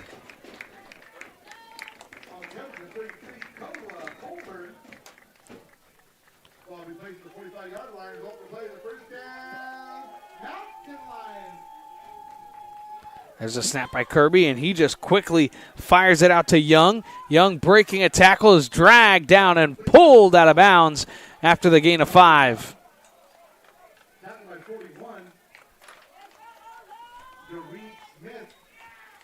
So Dorit Smith will have to come out of the game here because of the helmet coming off.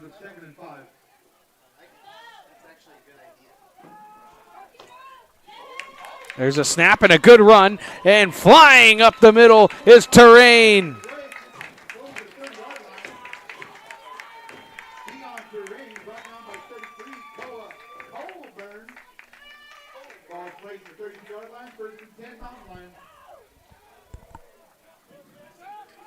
As finally Keon Terrain breaks free for a big run, and then another good carry there for a gain of 5.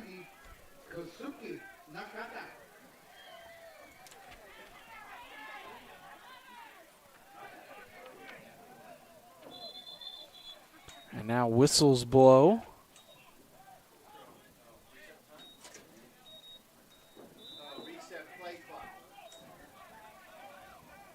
As they're looking for a reset on the play clock, they get it.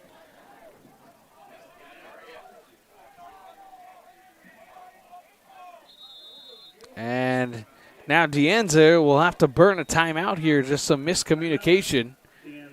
Doesn't look like the sideline is very happy with the officials, but it will end in a timeout. Deanza driving.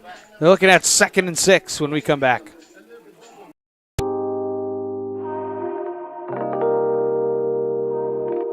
I personally believe working with my teammates in the program helped build a bond and like our chemistry on and off the field. So it's not just football, it's more so school related as well. I come from another college program. My aunt recommended me to come over here. She told me that the Anza program is pretty nice. And she was not lying at all. The FAST program helps out a lot. Here, they have a lot more tutors than the other college I was at. That's what I see. Over there, they just send you to the computer lab and like, all right, here, go do your homework, go do all that. There was no help. Tutoring session had helped me in a good way personally. For me, just sitting back, listening, taking stuff in, and just moving better as a person instead of coming with like conflict, like saying I ain't do this or that. Like I just took criticism and just be better later on in life.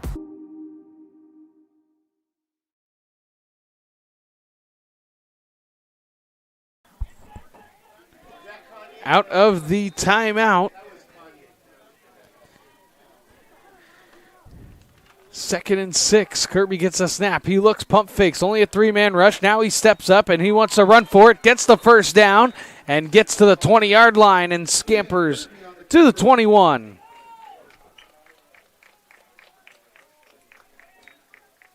Down the 21-yard line. Result of the play is the first down, Mountain Lions.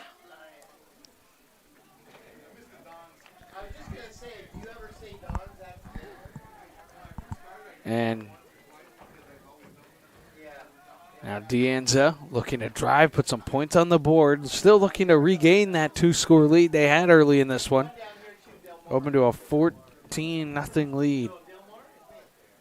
There's the snap. Kirby looks, steps up in the pocket, throws on the run. That one's caught. Broken tackle by Weber. He fights forward. He's inside the 10, And with bodies flying here, thought maybe the ball came out, but it did not.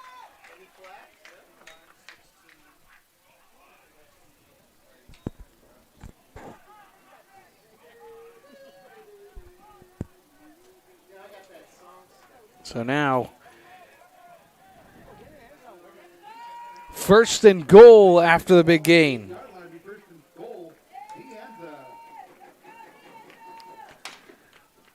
First and goal, De Anza at the 9. Terrain in the backfield, 10 to go on the play clock.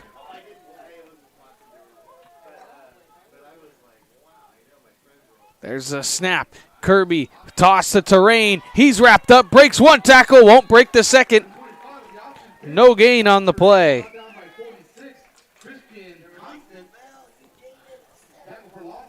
Christian Constant was the linebacker who made the stop. As the first hit was Smith on the play. So no gains, second and goal now.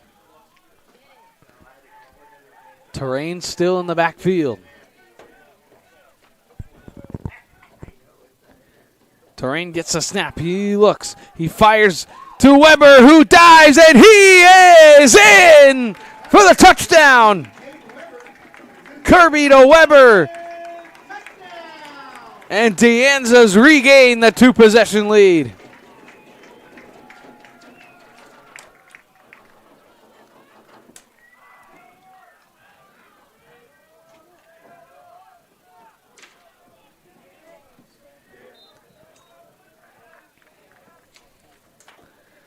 A big drive after the defense gets the stop. Armando Rodriguez on to take care of the extra point. And it is up, and it is good. So Rodriguez puts the extra point through. 28-14 De Anza. They've regained the lead after the Weber touchdown.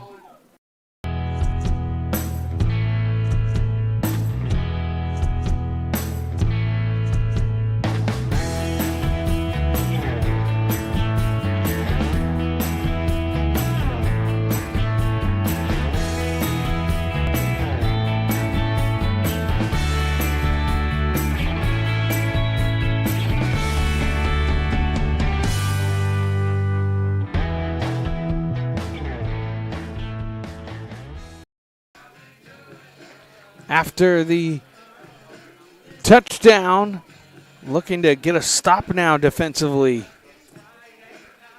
Well, De Anza and try and get control of this one as the Falcons went 3 and out on that last drive, not gaining a yard as they threw 3 straight incompletions.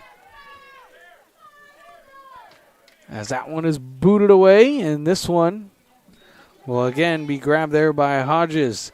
Flag comes flying in and being tackled. Looks like there's one flag that just came flying in. Hodges on the return. So as of now, it's at the 25. So 10-yard penalty after the hold on the returning team.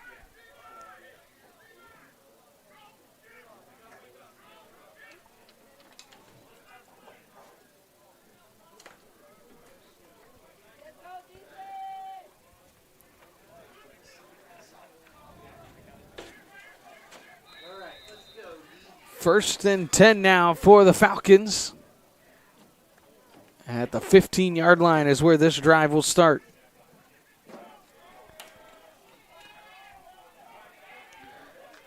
Delzeet gets the snap, and he gives it to the back and busting through the line, and as a big gain is right, he's flung forward for a first down and a gain of 15. So Richardson threw him forward to give him that extra couple. As now the Falcons get one of their biggest runs of the afternoon. Trying to get right going here. Albert has also had a couple of good carries.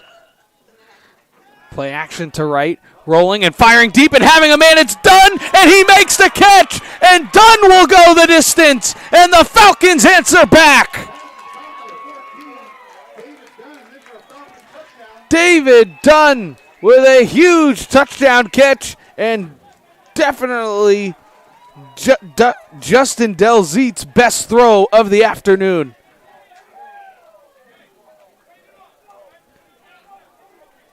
What a catch, what a throw, and just like that, the Falcons respond in a big way.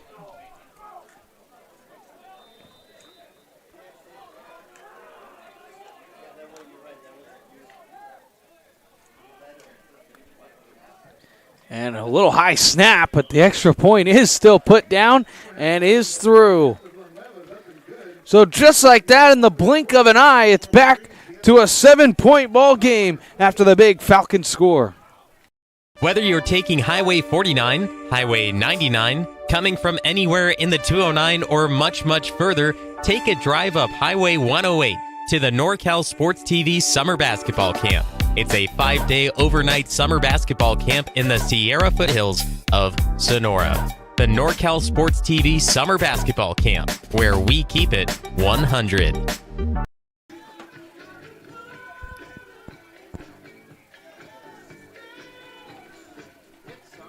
As the Falcons get their biggest offensive play of the day by a mile, but also their best offensive play as well. As now, my goodness, we have a good one here in the Golden Coast Conference.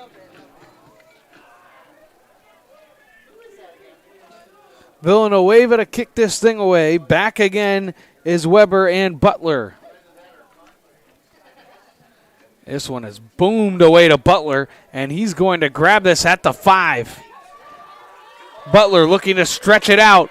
Gets a block. Flag comes flying in, and he'll step out of bounds at the 37. But there is a flag down at the 20-yard line, and I think this will be coming back, and there's also an injured Falcon down on the field at the 37. And there's another Falcon down at the 18.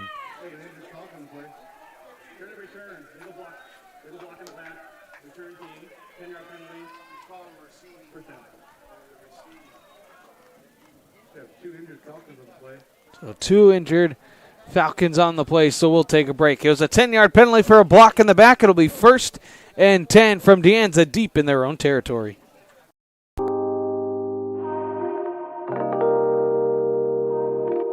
I personally believe working with my teammates in the program helped build a bond and like our chemistry on and off the field.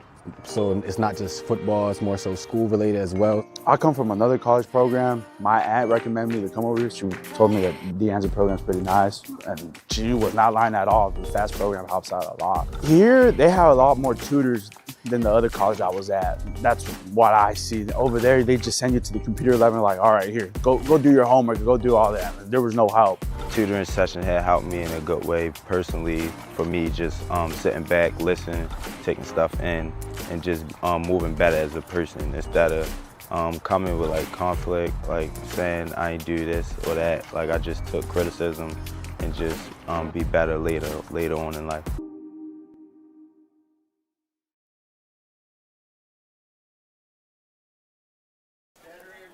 As a couple Falcons down on the field, Koa Colburn was one, and the other Amir Jones, both ended up getting up and walking off under their own power, as it looked like Colburn was more of a cramp, and Jones looked to be in that ankle injury area. As there's a give, and Terrain puts the shoulder down and picks up 10 for a first down.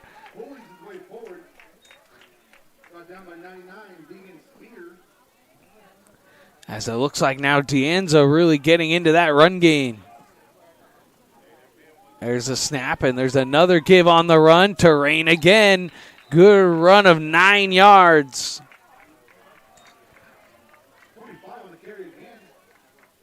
And now we've got another injured Falcon. As Nathaniel Stroud is down. As it looked like he just may have gotten rolled up on and then made his way down, or he could be cramping as well. With Stroud down, we will take another break. It'll be 2nd and 1 when we come back.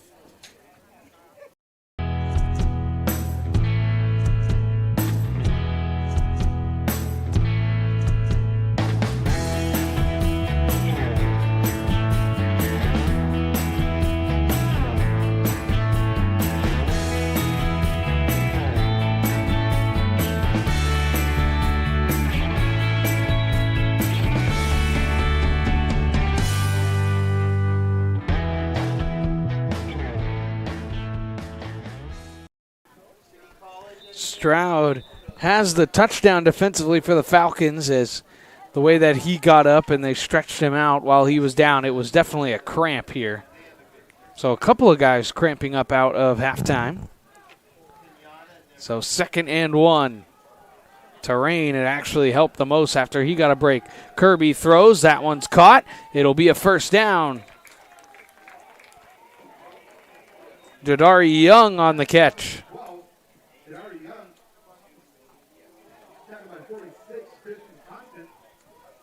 Constant on the tackle. Quickly come Deanza. Kirby looking, steps up, throws a lobber, and it's incomplete. Pass was intended for Young, but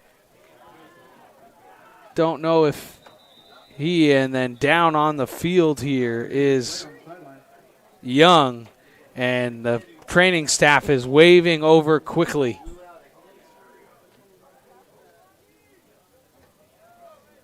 And Young is down, so we will take a break. It'll be 2nd and 10 when we come back.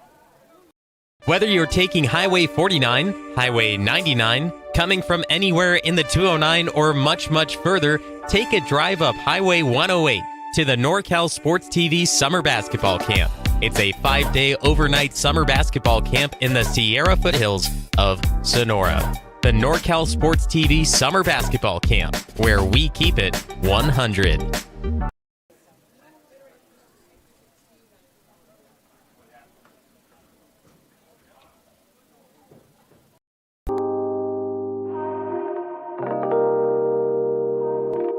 I personally believe working with my teammates in the program helped build a bond and like our chemistry on and off the field. So it's not just football, it's more so school related as well. I come from another college program. My aunt recommended me to come over here. She told me that the Anza program is pretty nice. And she was not lying at all. The FAST program helps out a lot. Here, they have a lot more tutors than the other college I was at. That's what I see. Over there, they just send you to the computer lab and like, all right, here, go do your homework, go do all that. There was no help. Tutoring session had helped me in a good way personally. For me, just sitting back, listening, taking stuff in, and just moving better as a person instead of coming with like conflict, like saying I ain't do this or that. Like I just took criticism and just be better later on in life.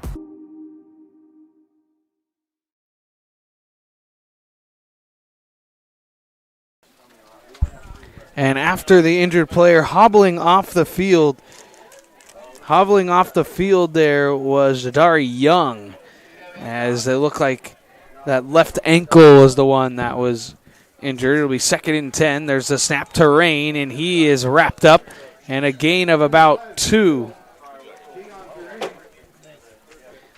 So Terrain after the gain of 2 will bring up 3rd and long.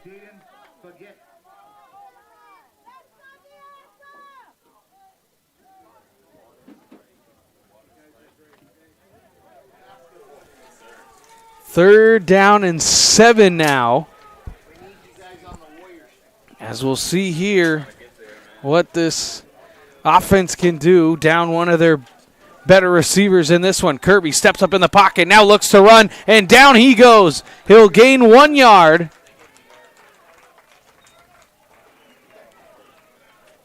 But we'll see what the Deanza offense does. And they will trot off the field, and the Falcons force a punt.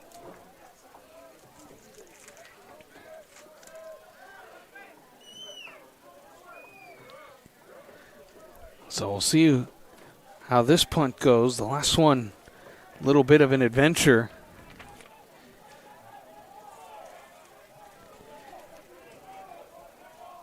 Jimenez Ponce to kick this thing away. Got plenty of time. This is a good one. Hodges will make the catch, and he'll look to return, and he's got a lane on the far side, and there is a flag down as it'll be coming back for a possible block in the back, maybe a hold at the 30-yard line.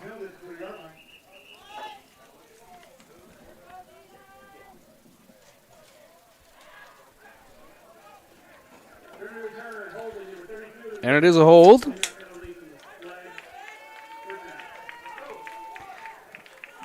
So it will be 10 yards from the spot of the foul.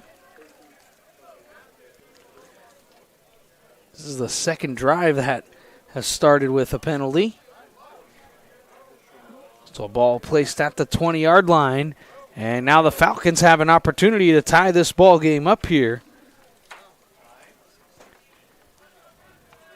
28-21, De Anza lead.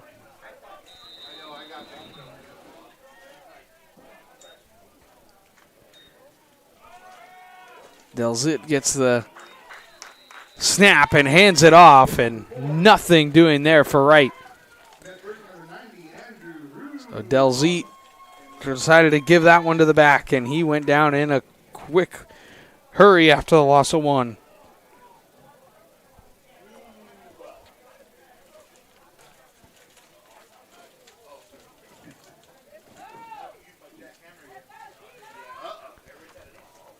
So Falcons taking their time here.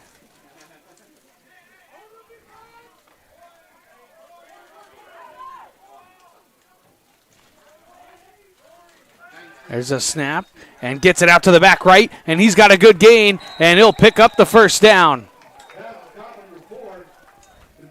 Gain of 15 on the play. That's just another little extension of the run game, that quick little swing pass.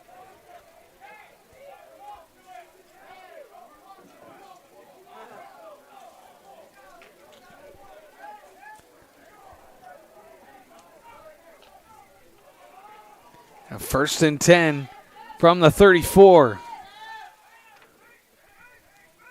12 on the play clock, plenty of time. There's a snap. It's the give to Wright. He goes right up the gut, and he's got a hole. He now bounces it, and right across the 45-yard line and down to the 43.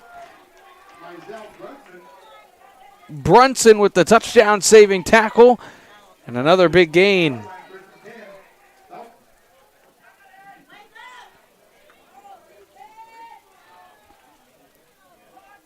Now first and 10 in Mountain Lion territory at the 43-yard line.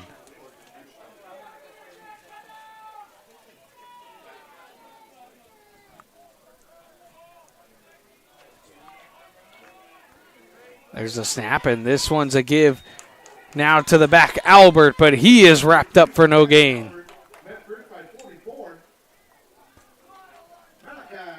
They're trying to go right back to the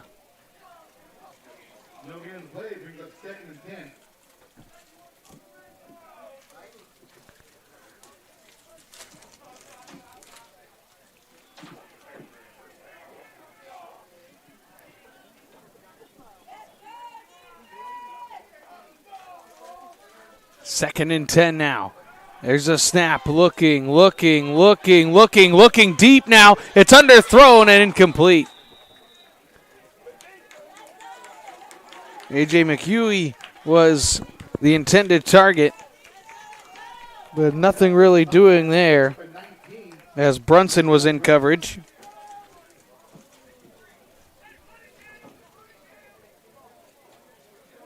Brings up 3rd and 10 for the Falcons.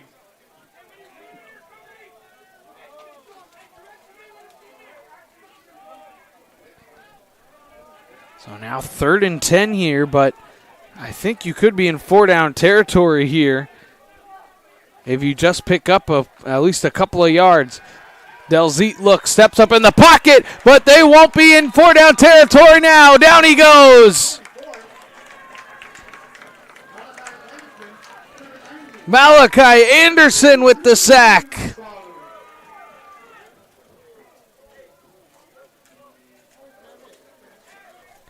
And that's exactly what the doctor ordered defensively.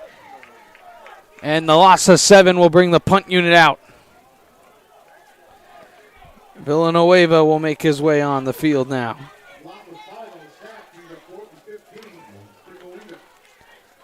So 4th and 15 here.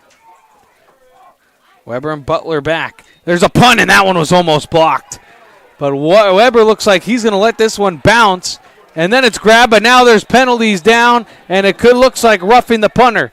Is it running into a roughing? This is a huge call here. It's either an automatic first down or just the 5-yard penalty. This is a massive call from the officials.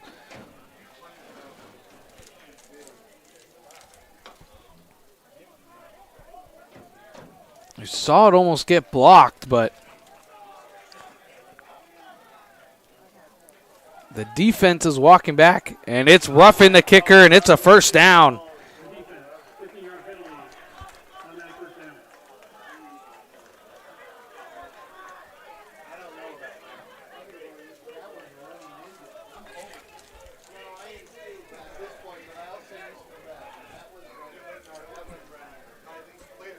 So after the 15-yard penalty on roughing the punter,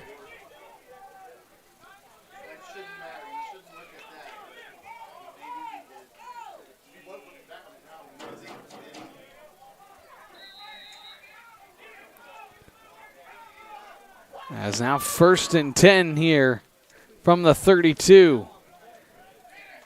Looking to tie the ball game. There's a snap. It's a give. Wright trying to pick his way through. Gets a good gain on first down. Gain of about 3 or 4.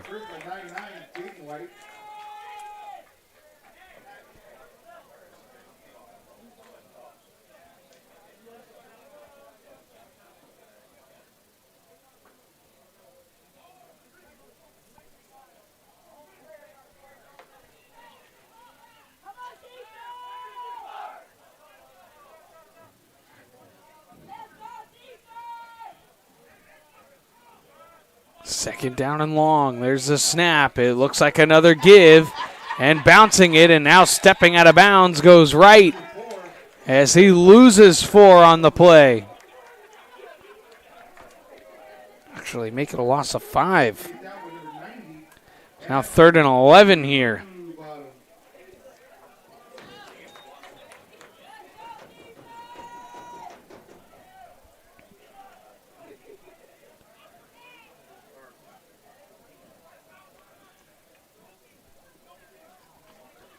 Third and 11 after the roughing the punter.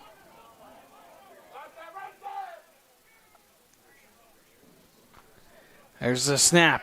Now looking, throws it to the back, and it's batted down at the line of scrimmage. Rubottom with the pass breakup. And now 3rd and 11, or 4th and 11. Now you're kind of in no man's land here. I think you may need to go. And coming off the field here, hobbled is Marcos Ruiz, one of the wide receivers for the Falcons. Seems like they're dropping like flies right now.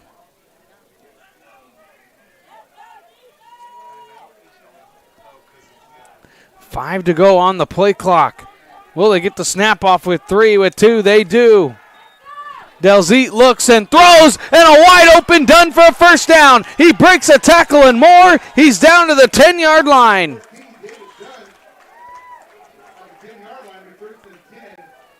David Dunn with a huge play on 4th and long, and now it's 1st and goal.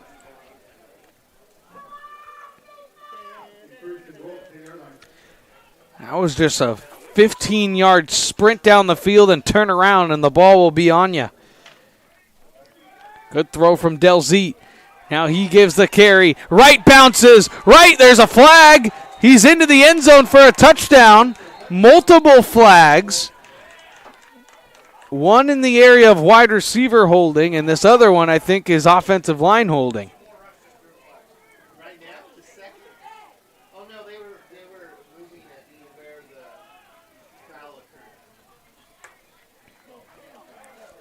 Dunn was not happy. As now the hold will back them up after first and goal, or for first and goal. So now first and goal from the 20 here.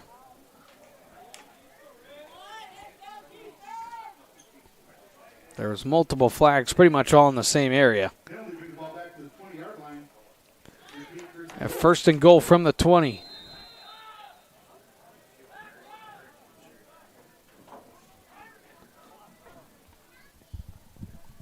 Delzeet gets the snap. This will be a give again to Wright. And this time he's dragged down. And now a flag comes in. And this will be a face mask on Rubottom.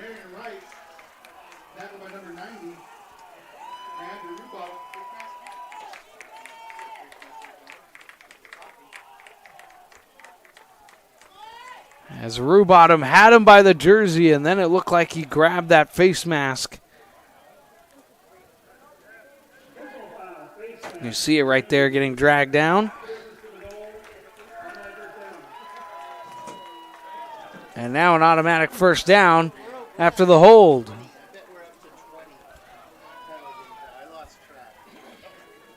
So half the distance of the goal will put the ball right back at the 10-yard line, back to where we started after a couple of penalties.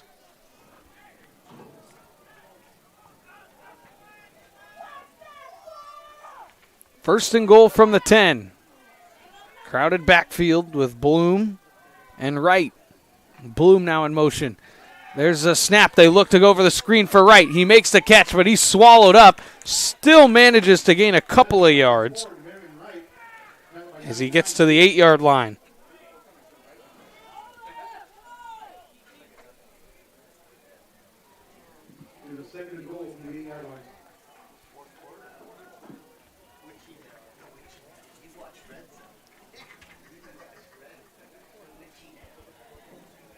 Time winding down. Looks like they will get a playoff, even though they don't have to. There's a snap, and Albert is dropped. Looks like he stumbled on the handoff as he went down in the backfield. Loss of 1, and that will end the third quarter.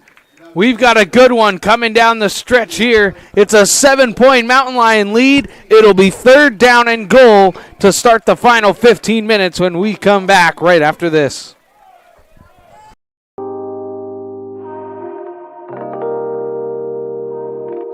I personally believe working with my teammates in the program helped build a bond and like our chemistry on and off the field.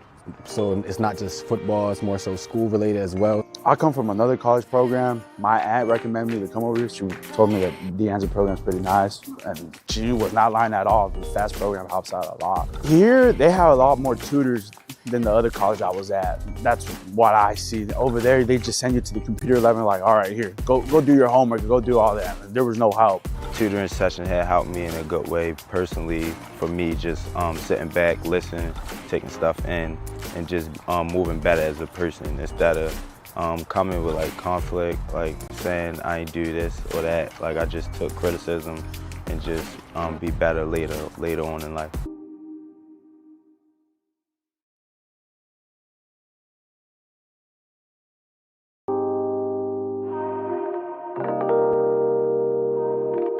I personally believe working with my teammates in the program helped build a bond and like our chemistry on and off the field.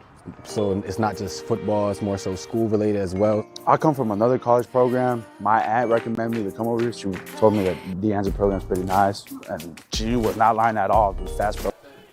We welcome you back inside the broadcast booth. It's third down and goal from the 9. It is a 7-point Mountain Lion lead, and they'll just throw the fade to Dunn, and he's got it! His second touchdown of the afternoon, and somehow the Falcons are an extra point away from tying this game up. Talk about an early preview if there was ever a conference championship game. My goodness, we're getting everything in this one. They just went best on best there. I want to see my best receiver go up and make a play, and Dunn did just that.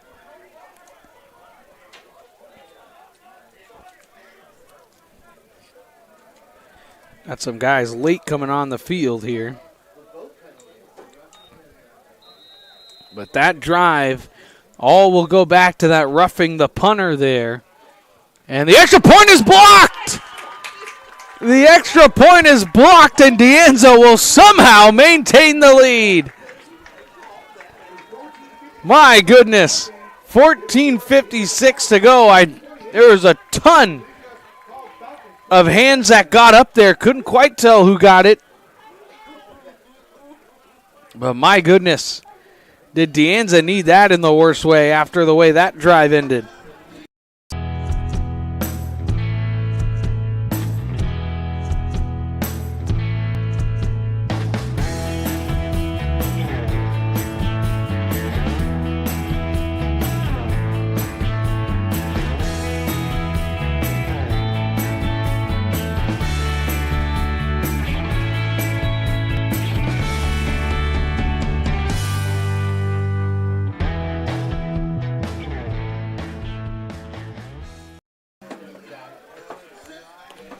Done with the touchdown catch. And then the blocked extra point by the Mountain Lions keep them in the lead here as ball blown off the tee. So just to reset things here. Villanueva to kick. Weber is back with Butler again. Yes, here we go.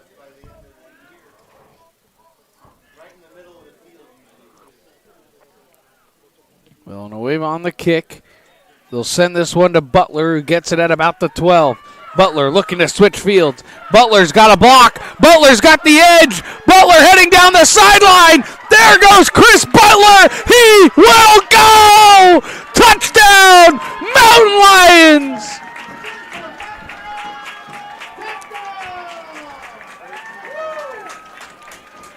Chris Butler, you knew he was special on special teams, and a massive return for the touchdown, and it regains that advantage.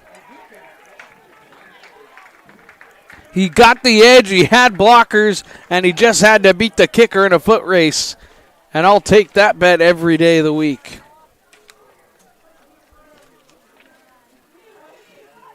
Now Rodriguez on to kick the extra point.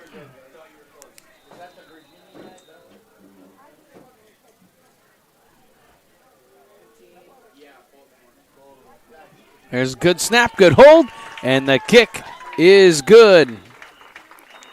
And now we've got whistles. And there's flags in the backfield. But I actually think here that it could be 12 men on the defense.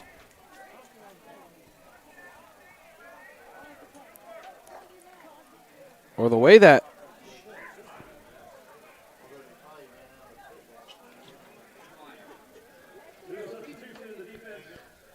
and that's what it is, 12 men on the defense, and the extra point is good. It is an 8-point advantage now after the missed extra point. We thought we had a tie game, block extra point, and then they fly back the kickoff return for a touchdown. Anza's got the lead after the big play. We'll see if the Falcons want to try and answer back on special teams as back-to-back plays. You get a blocked extra point that could have tied the game, and then on the ensuing kickoff, you give up the touchdown of 88 yards. And Butler was not touched either. He got to the outside and went right down the field.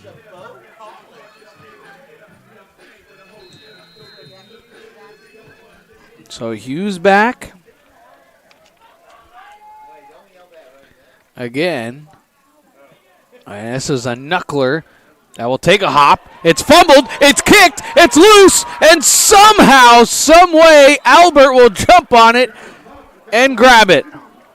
I don't know how a Mountain Lion didn't jump on that football. It was a good knuckler. and it was just kicked around, and no one wanted to jump on top of it. Until Kamari and Albert did.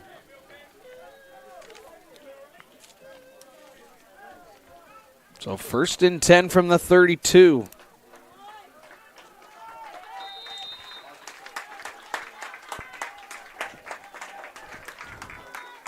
As there's a snap, it's a give to Wright. He's swallowed up at the line of scrimmage, and he will go down.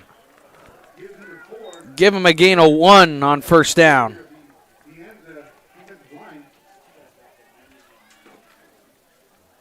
As pretty much the entire defensive line for De Anza was in on that stop.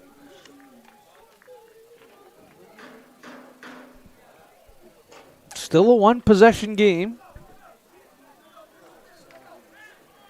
As the Falcons offense went on a good long drive, it was, of course, helped by the roughing the punter. But they did end up finishing it in the end zone. Delzete throws, and that one is caught for a 1st down. Flags fly. It'll be pass interference on Sampson, but it will be declined after the 1st down catch there by Rogers.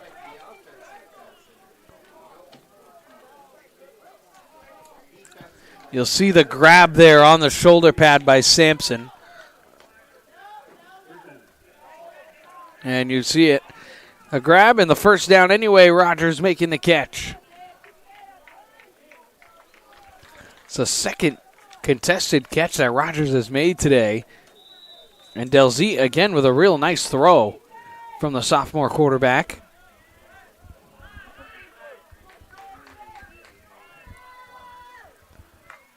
There's a snap. Give to Wright. He hops over the pile and does get a good gain of 5 on the play.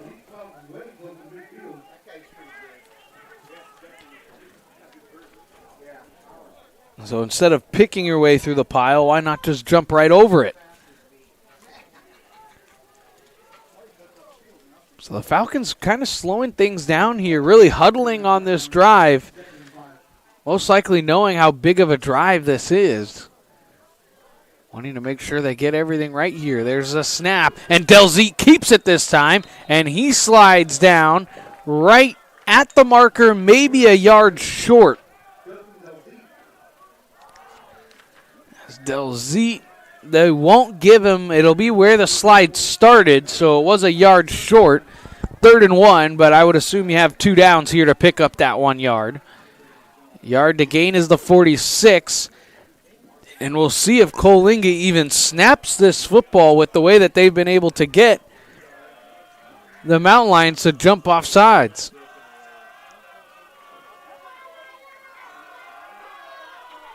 Six to go on the play clock. Now 4 with 3. Delzete gets the snap. He looks, pressure coming, and a miscommunication.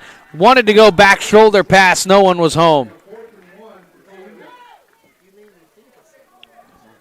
As now Coalinga has decision time, but the offense staying on the field for 4th and 1.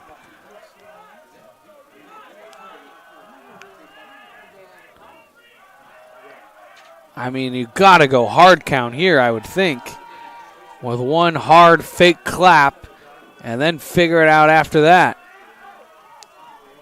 They break the huddle at 15 seconds. Play clock now down to 10. There's a snap. They'll give it to Wright. He's stacked up. Nowhere to go. Turnover on downs. De Anza holds. A massive stop from the defense.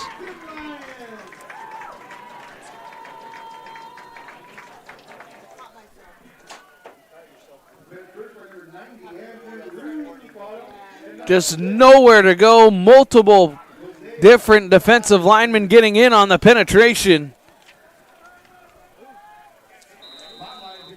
And the Falcons had a promising drive, ends up stalling around midfield. And now De Anza looking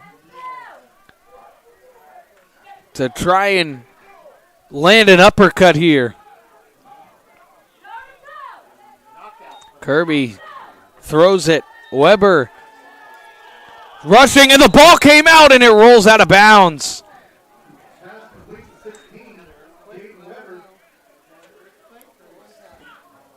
And the ball just, again, slippering out. Just nobody in white could jump on top of it.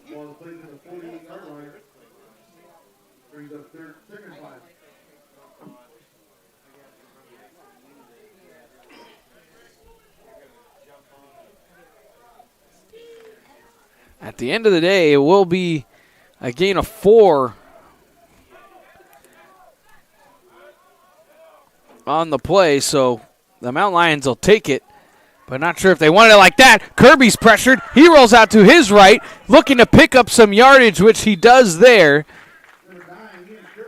It's a gain of about 3, and will make it officially give him 4, and it'll be 3rd down and 2.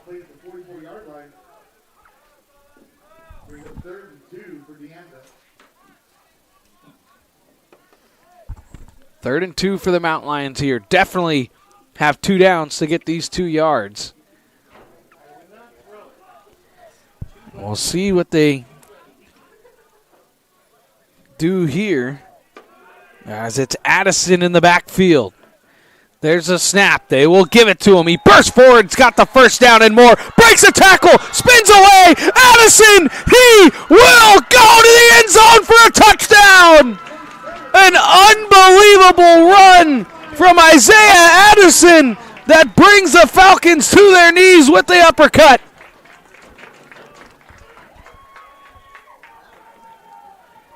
Just what the doctor ordered on 3rd and short. Addison does the rest after the first down.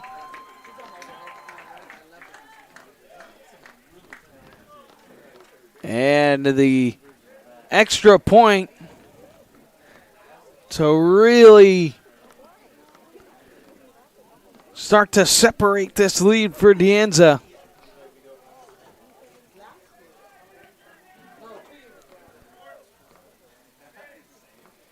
There's a snap, the hold, the kick, and it is good. 42-27.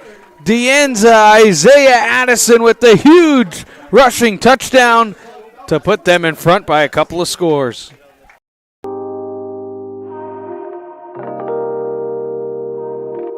I personally believe working with my teammates in the program helped build a bond and like our chemistry on and off the field. So it's not just football, it's more so school related as well. I come from another college program. My aunt recommended me to come over here. She told me that the Anza program is pretty nice. And she was not lying at all. The FAST program helps out a lot. Here, they have a lot more tutors than the other college I was at. That's what I see. Over there, they just send you to the computer lab and like, all right, here, go do your homework, go do all that. There was no help. Tutoring session had helped me in a good way personally. For me, just sitting back, listening, taking stuff in, and just moving better as a person instead of coming with like conflict, like saying I ain't do this or that. Like I just took criticism and just be better later. After the huge touchdown run from Addison, the defense looking to get that one final stop. That one was dropped by Albert, but he looks, he spins away, but he's brought down shy of the 20-yard line.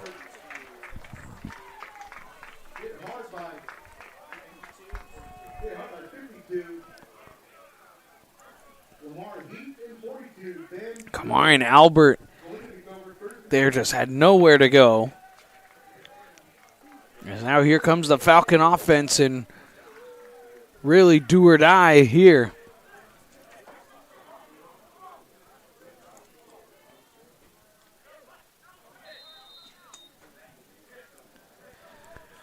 As this drive will have to end with points for the Falcons with 10:34 to go. There's a snap, and it's a give, and Wright has a big hole. Look out here. Wright cuts it up in the middle of the field. He breaks a tackle at the 45 and scampers across the 50 and will get to the 47-yard line.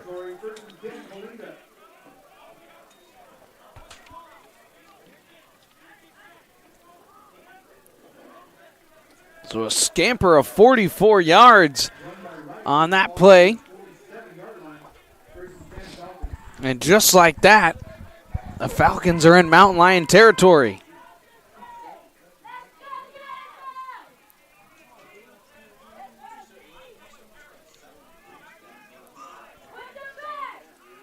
Thinking that the Falcons need to go a little bit quicker here. 5 to go on the play clock. Man in motion. There's the snap. Play action. Looking downfield. Nothing there. Now throws, and it's in or no! It's dropped. Alex Jacoby was there and hit him in the hands, and it fell harmlessly to the turf. That was definitely the clincher there, I think. They got exactly what they wanted, playing the two high safeties, jumped the route, just could not make the catch.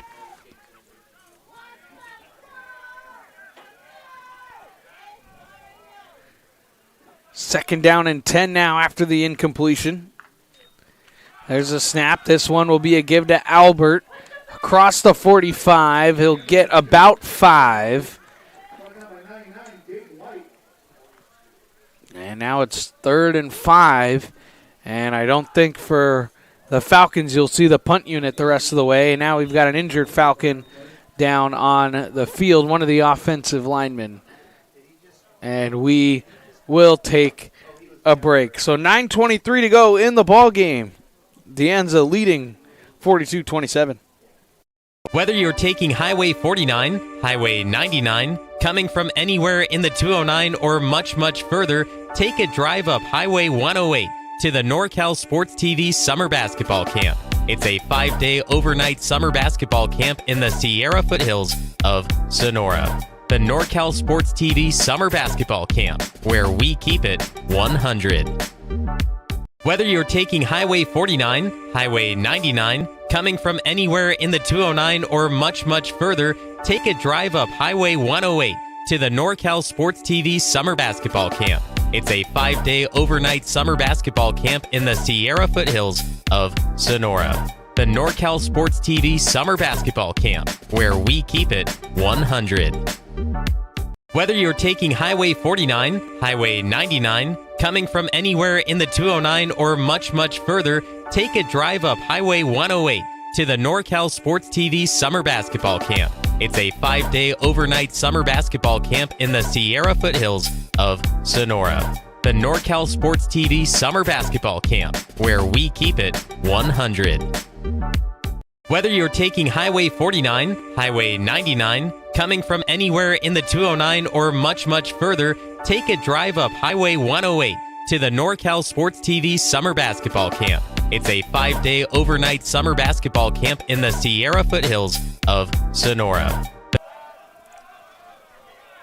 Angel Ambrice was the offensive lineman down, who then walked off with a little bit of help, but pretty much under his own power, which was a good sign to see. And then Demarion Wright on the carry will pick up the first down.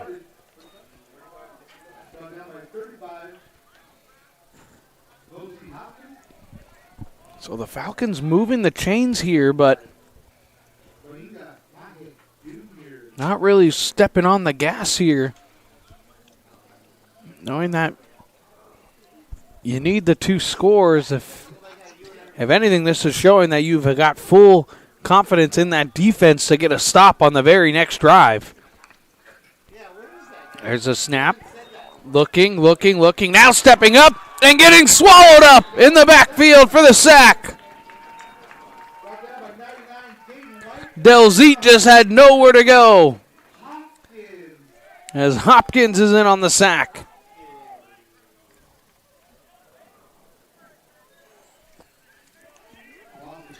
Delzete does a great job, though, when he feels the pressure, at least to step up and make the sack very minimal.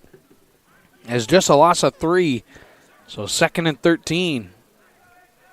The 3rd sack for the Mountain Lion defense.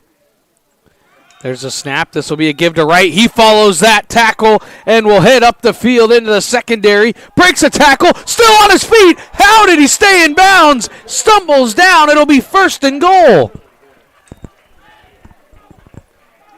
I don't know how he wasn't tackled or even pushed out of bounds. What a play here. Right there. Right with an unbelievable run, and then just couldn't finish as the turf monster went and grabbed him.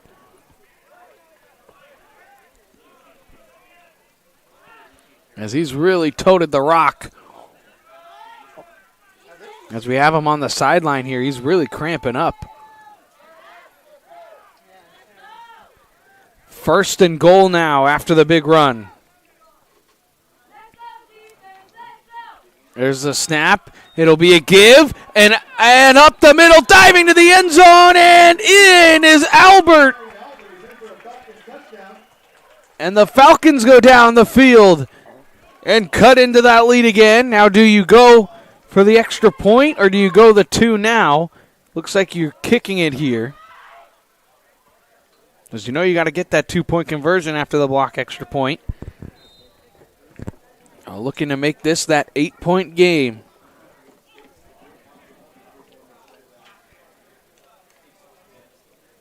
Good snap, good hold. This kick is up and good. 7:05 to go in the ball game. It's back to a one-possession game.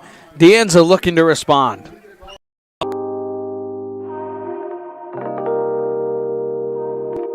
I personally believe working with my teammates in the program helped build a bond and like our chemistry on and off the field. So it's not just football, it's more so school related as well. I come from another college program. My aunt recommended me to come over here. She told me that the Anza program's pretty nice. And she was not lying at all. The FAST program helps out a lot. Here, they have a lot more tutors than the other college I was at. That's what I see. Over there, they just send you to the computer lab and like, all right, here, go do your homework, go do all that. There was no help. Tutoring session had helped me in a good way personally. For me, just sitting back, listening, taking stuff in, and just moving better as a person instead of coming with like conflict, like saying I ain't do this or that. Like I just took criticism and just be better later on in life.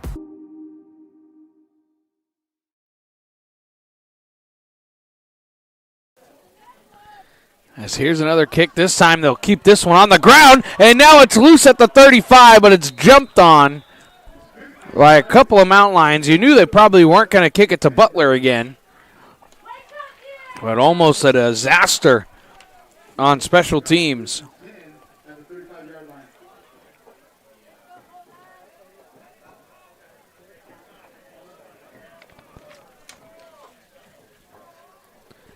So good field position for De Anza. 7:02 to go. If you use the clock here, you can maybe 3 or 4 first downs could do it. But the way this big play offense is, also one gashing run or one big play to Akeem Wright will also do it as well. There's a snap. This time they'll give it to the back. That's Constant as he gains a good 5 yards on first down. We'll see if you get into that 4-minute offense where you'll use all 40 of those play clock seconds. As De Anza sure will, they'll slow this down and go into a huddle.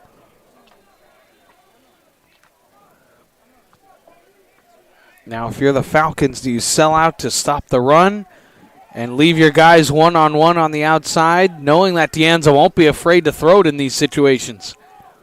There's a snap, and here is that throw. Kirby rolling out. He looks. He throws on the run. It's deflected, and it's intercepted. Or no! Is it intercepted? Yes, it is!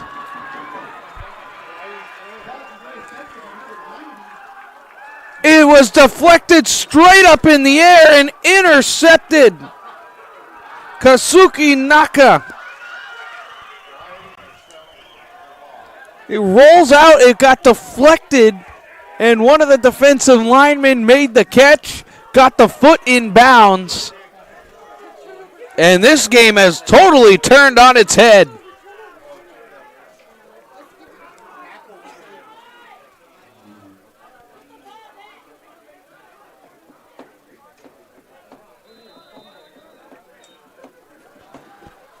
And my goodness, and if you're the Falcons here, you can just run your offense being down 8 points.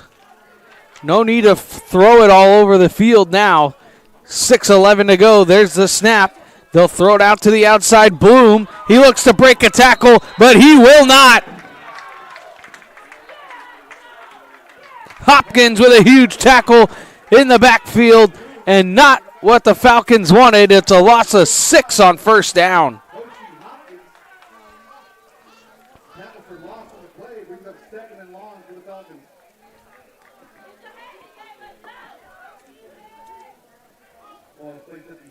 A huge loss on first down.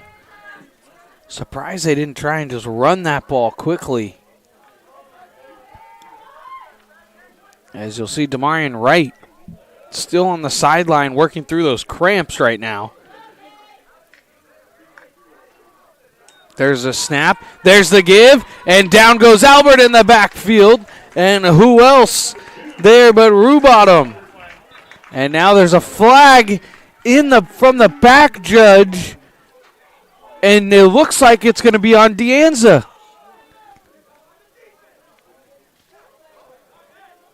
We'll hear from the official Wood here.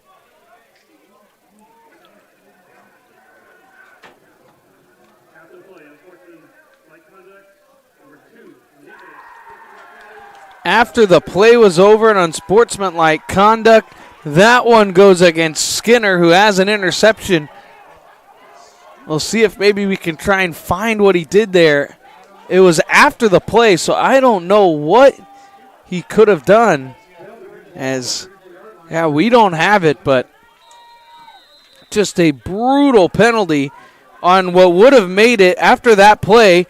Would have been 3rd and a mile. And now there's the snap and a gashing run on first down there by Albert.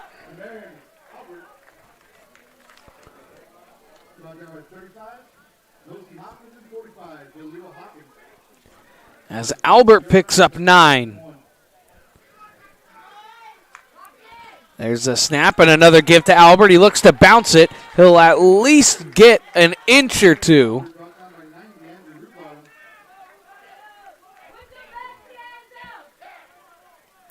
They want a first down. They're not going to get it. So 3rd and the length of the football here.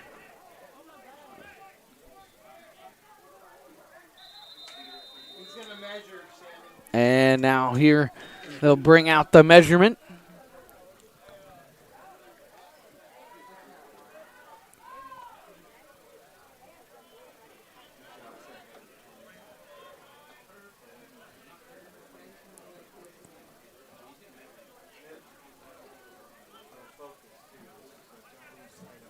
Let's see here.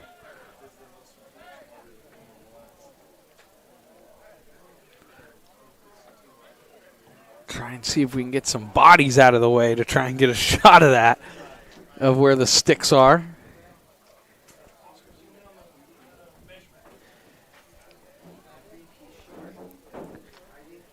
Let's see if we can get it here.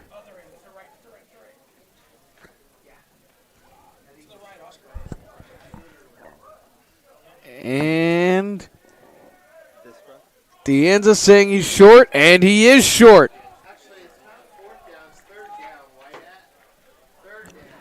So 3rd and short. I think maybe the length of the football.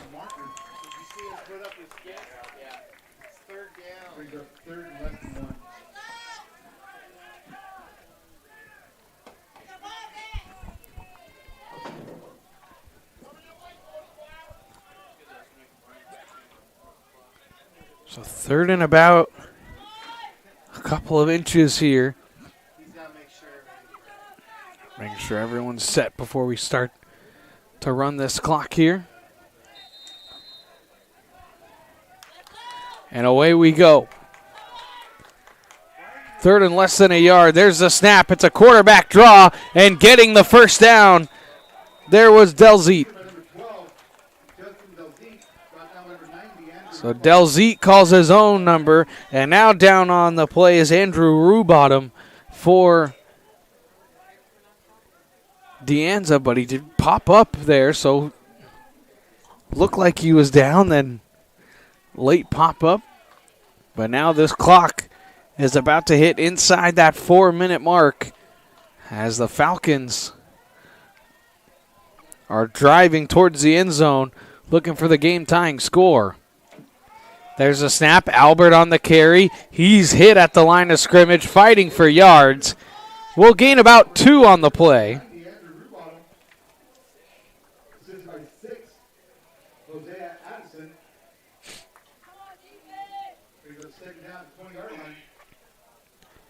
Second down and 8 now.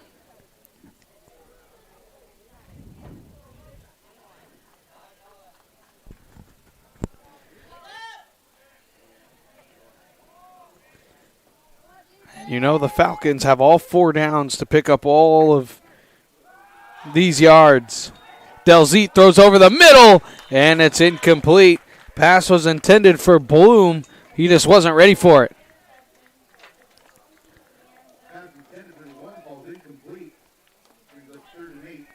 He had him open, but he just wasn't looking for the ball.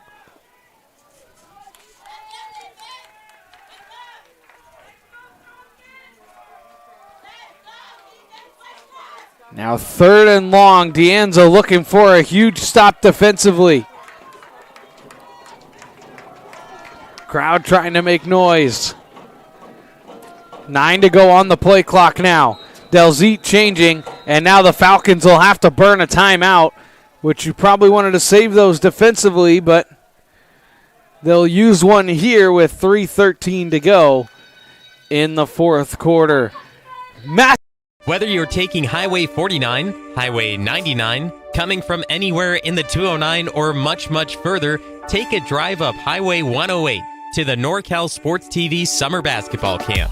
It's a 5-day overnight summer basketball camp in the Sierra foothills of Sonora. The NorCal Sports TV Summer Basketball Camp, where we keep it 100.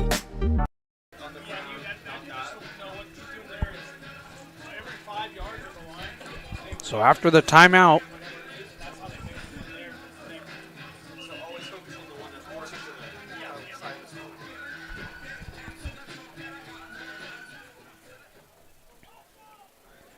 the Falcons come out in the gun. 4 wide receivers set. Albert in the backfield. 3rd down and 8. Delzete gets a snap. Quick throw out to Albert. He's got it inside the 10. He's pushed out of bounds. Did he get to the first down marker? Yes, he did. Pushed out of bounds at the 11-yard line. It'll be 1st and 10.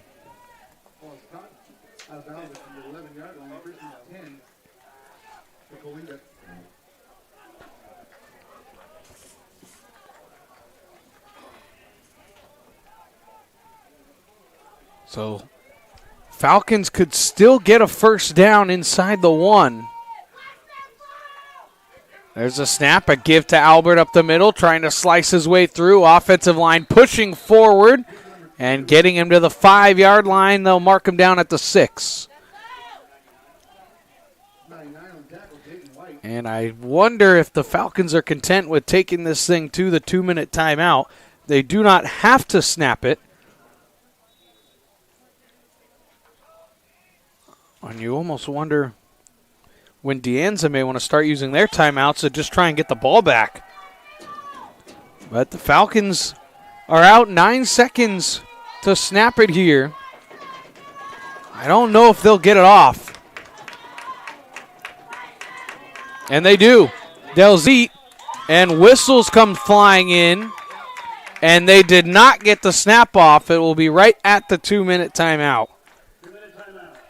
So before the snap, they'll reset the clock, and then when we come back, it'll be 2nd down and 5 for the Falcons.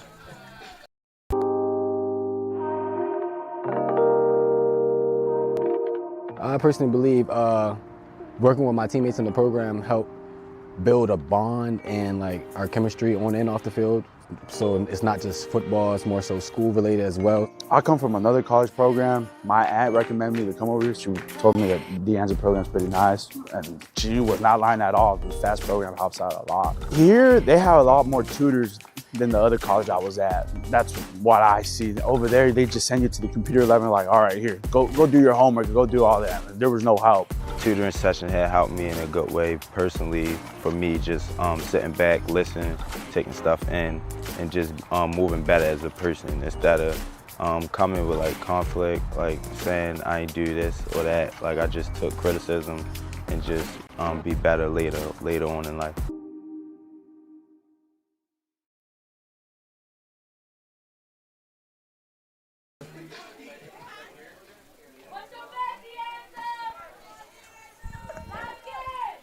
Inside of 2 minutes now. Here we go. 2nd and 5 from inside the 10 at the 6. Delzete will throw the jump ball, and it is caught for the touchdown. Curtis Rogers.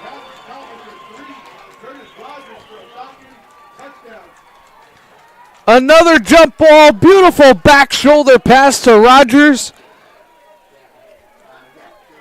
And now how big does that block extra point look? Because now you got to go for 2 here.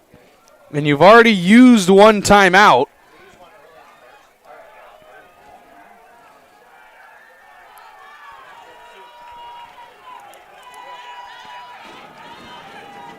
Now here's your best 2-yard play. 19 to go on the play clock. Plenty of time here. Anza shows pressure. Snap is low. They'll throw another jump ball. Blossom kick. Get it. Bloom couldn't get it. It was a little overthrown by Delzete. Bloom was open, but just couldn't complete the pass. And it's a 2-point Mountain Lion lead with just 2 timeouts remaining. So if you can hold them, well, you definitely go onside kick. And if you don't get it and you hold them, you should get the ball.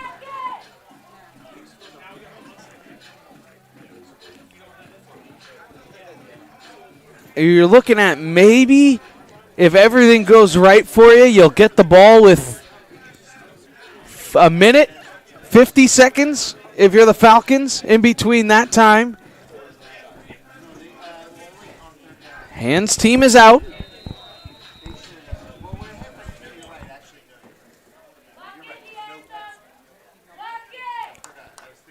Let's see. Hands team is out for Anza, but I don't see the hands team for the Falcons here. Let's see if maybe they just try and boom this one away. And so they do. They just kind of squib it. It gets past Weber. Weber needs to grab that football. So he does. And now Weber, and there's a blindside block inside the 10. And this will back up Anza inside the 5-yard line. And now, if the Falcons get this 3 and out, they'll get the ball around the 50 or 40-yard line.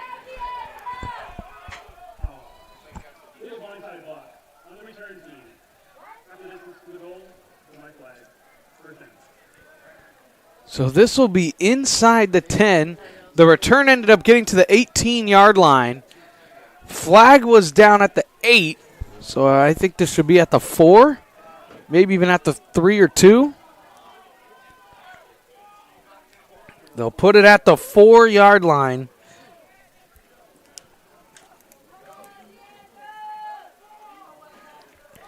And just bad goes to worse right now for the Mountain Lions. Now you got to run the football here and make the Falcons use their timeouts. In the backfield is Lammy Constant.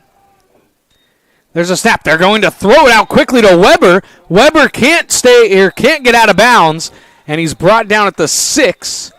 So a gain of 2 yards on first down. Those are always scary plays, though, because you don't know if the receiver is going to keep carrying that and get out of bounds. But the Falcons do call time. It'll be 2nd and 8 after the timeout.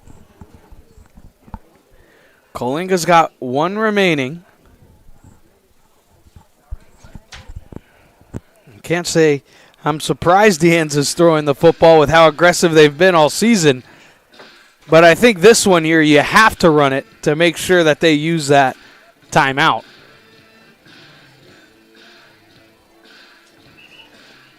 And Kirby is not a non-mobile quarterback either, so you do have that read option look as well. You can get a little zone read.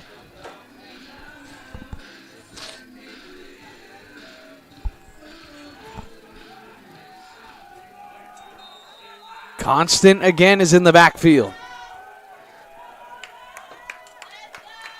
2nd down and 8 now. There's a snap. They'll give it to Constant. He picks his way forward, and then he's brought down for a short gain. Maybe another gain of 2. Timeout Falcons, and now it'll be 3rd and 6, maybe 7. Biggest 3rd down, biggest play of the ball game up to this point when we come back.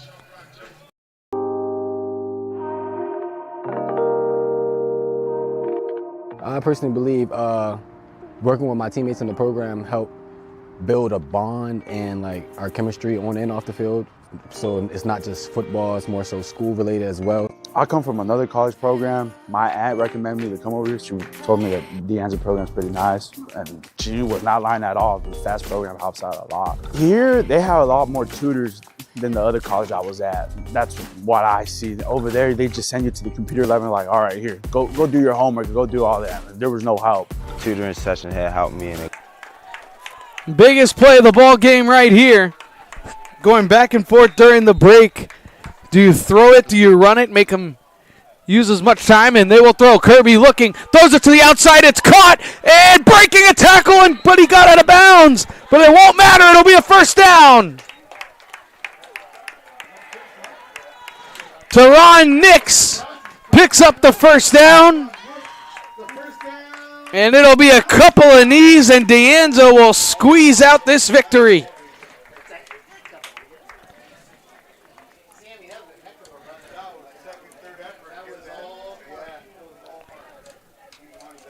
What a play by Nix. Catches it short of the line to gain. And then fights for those extra couple of yards.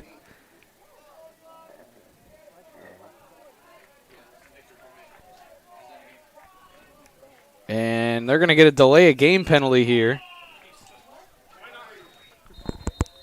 Not exactly sure why you would want to delay a game penalty.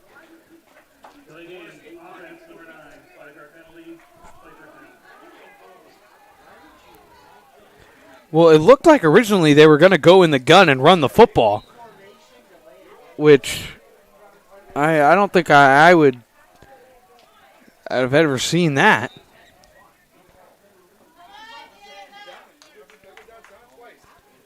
And now more late substitutions. Again, they're in the single back formation. Unless they run the victory formation out of that. And yeah, that is what they do. So I've never seen a victory formation quite like this. But it won't matter.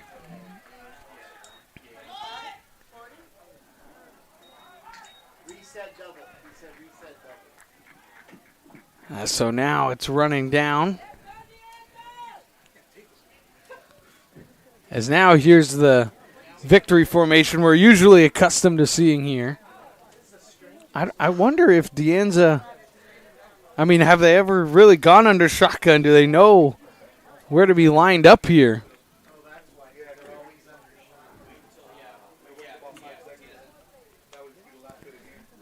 Well, you can wait till you can snap this under 40 and make this the final snap, which now it is under 40, and they will take that knee, and that should do it, and it does. So D'Anza squeaks out a massive conference victory and now controls their destiny in the Golden Coast Conference. They will move to 8-0, 3-0 in conference play, and Coalinga falls to 2-1 in conference play and 5-3 overall. We'd like to thank everybody for tuning into our broadcast this afternoon. And remember, without your support of D'Anza College and NorCal Sports TV, none of this would be possible.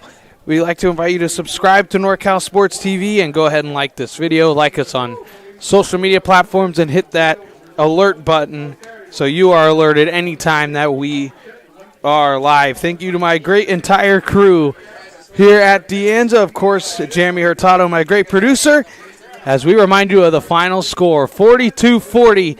De Anza comes out with the victory, and we invite you to tune into our next exciting broadcast of Mountain Lion football here on NorCal Sports TV, November 8th at 1 p.m., as that will be sophomore day here as they will take on Cabrillo. From everyone here on NorCal Sports TV, I'm Dominic Carriel saying so long from De Anza College.